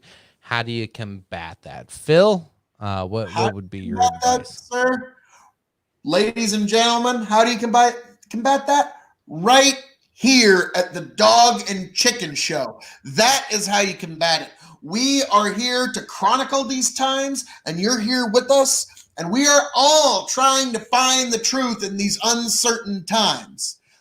None of the answers are going to be perfect, and a lot of the solutions are going to be complicated. Good. Let them be complicated. Such is life. But in these trying times, folks, on my way out, I just want to let you all know, be safe out there, wash your hands, take care of you and yours, and make sure that the folks that you maybe don't talk to that much in your life, check in a little bit more. Make sure that they're okay. And folks, as I'm known to say around here, all that being said, folks, this has been an amazing Corona Chronicles for the Dog and Chicken Show. I am your King of Extreme, Phil KOE. Check me out on Revolutionary Wrestling Podcast and the soon-to-be launched KOE Nation page. Like, share, subscribe to Dog Chicken Show. Gentlemen, take it away. Absolutely. I appreciate that, Phil. Hopefully if my webcam would focus up a little bit. we got a blurry Kevin. It's a conspiracy. It's a total conspiracy. Maybe. We're live. You just got to roll with it, brother. You might have to scoot in closer to your camera at this point. Think about the people. Hello, please, camera. I need you. I guess all I really have to say though, besides the blurriness, is just like if you see something that you are questioning and can't really understand or don't want to understand, just check your sources. Like go follow up on Google, or as Chicken says, duckduck.com or whatever it is he uses. Just follow it up. Don't ever take anything for what it says. Everything with a grain of salt, and understand that you can be smarter than any tabloid journalist by using a one-word search, basically. And just keep your fucking head on your shoulders. You guys are people. You understand things. You know how to process and do it. Process it up. Yep. Nope. I'll second what both of you gentlemen are saying. First off, of course, this was a great edition of the COVID Chronicles. Make sure you want to see live news. You want to see updates. You want to see content that we don't share normally. Join us on dogandchickenshow.locals.com. Free service. There's no strings attached there. You sign up. If you like Dave Rubin or any of that, you can sign up for his stuff. There's also Michael Malice, several other people. You can download the Rubin Report app and then sign up to my show from there, and be able to join at that point. And then you have it on your phone. You don't have to have your computer all the time. So new thing we started up. But besides that, final thoughts on any of this is, the fake news is not going to stop. It's going to continue. It's going to get worse. It's going to get more atrocious. And I think that's where I really am considering, haven't fully decided, but I don't know. I'm on the edge. I think I'm almost I'll just there. say, to help your decision, I'm always there to help be a voice in that direction to guide the people. If you're going to do a news update weekly, and Phil over here, I'm sure, is always down to help fact check people. We'll be there. Keeping people accurately informed is a very important thing, so people don't panic. And it's just we should all do it. We should all inform each other and ourselves and keep everyone in check. Yeah, I'm gonna. I really think I'm gonna start doing it. We're gonna do Big Buck and News Network and start bringing up what we're seeing, left leaning, right leaning, what's real, what's not real, and we'll have it here for you, folks. Once again, we'll have it at the Big Buckin Network. So you'll be able to find that not only at thelocals.com, you'll be able to find that also if you follow us on the Facebook.com Big Buckin. Check both of those out. Like, share, subscribe. Of course, we're on YouTube as well. Join up on there. No, a lot of content to come. Next week's topic. What are you guys thinking? I got a few things in mind. As someone for the topic that was already discussed, the transgender stuff, especially with like military and sports, I'm all for that because that's a pretty big topic to go over. That's a big topic. I think I don't think that's a live show. I think that's a sit down, record, and really have an intellectual debate on that one because I'm all for it. I'm afraid comments can get in the way on some of those and really distract from what we're seeing. Good night, Noor. Good night, Noor. Appreciate you jumping in. I'm afraid a lot of there's a lot of noise when we're doing this. So if you guys don't know, like I'm like controlling the screen and moving shit around all the time on here. So it's really distracting. To really have that conversation and to think deeply, I want to do that one on a more recorded basis. So yeah. No. We'll definitely have an episode coming out about that. Next week, live COVID Chronicles, I'm guessing will be everything but COVID. I want to talk about anything but COVID for once. Let's do a live show, and we're not allowed to bring it up. Oh, good luck. Good luck. If you do, you're getting the boot from the show. That's all there is to it. Oh, I'll kick your asses out. I'll kick myself out. No, I'm down for that. Oh, this will be interesting. Got a drink every time you mention. If you're interested in being part of the show, reach out to us on our Facebook page. It's Big Buckin Entertainment at Facebook, and look forward. I got a few people in the line waiting. So be patient. It takes a couple weeks to kind of vet you through. I like to try to do a recorded episode with you first, and then have you jump on. But we'll definitely bring some folks on. So in the meantime, say goodnight to everybody, fellas. I know, Phil, you already did your all that being said, but give your final goodbyes, and we'll wrap good night, this bitch people up. of Big Buckin Entertainment. Keep watching. Always support this man over here and over here because they're both brilliant and they know what they're saying. Well, the show's so nice, I had to outro it twice. Folks, this has been the COVID Chronicles for the Dog and Chicken Show Extreme Edition, the only place that you need to go to get the latest up-to-date updates of all the happenings around the world when it comes to these weird, wild, crazy, wacky times we got. Folks, thank you for joining us. Like, share, subscribe, and please, please, please join us next time, folks. I think that's good. I think that's all we need to say. His video is a little bit behind that. All right. As always, like, share, subscribe, all that good shit. Anyway, I think I've already fucking pimped it out enough. Thanks, Heather. Thanks, Dakota. Thanks to everybody who was chatting in. We had people from all around the world tonight. That fucking just like warms my goddamn heart. Bok, bok, woof. Yes. I love it. Appreciate it. Love you. See y'all next week. Good night. Love you. Bye. Good night, guys.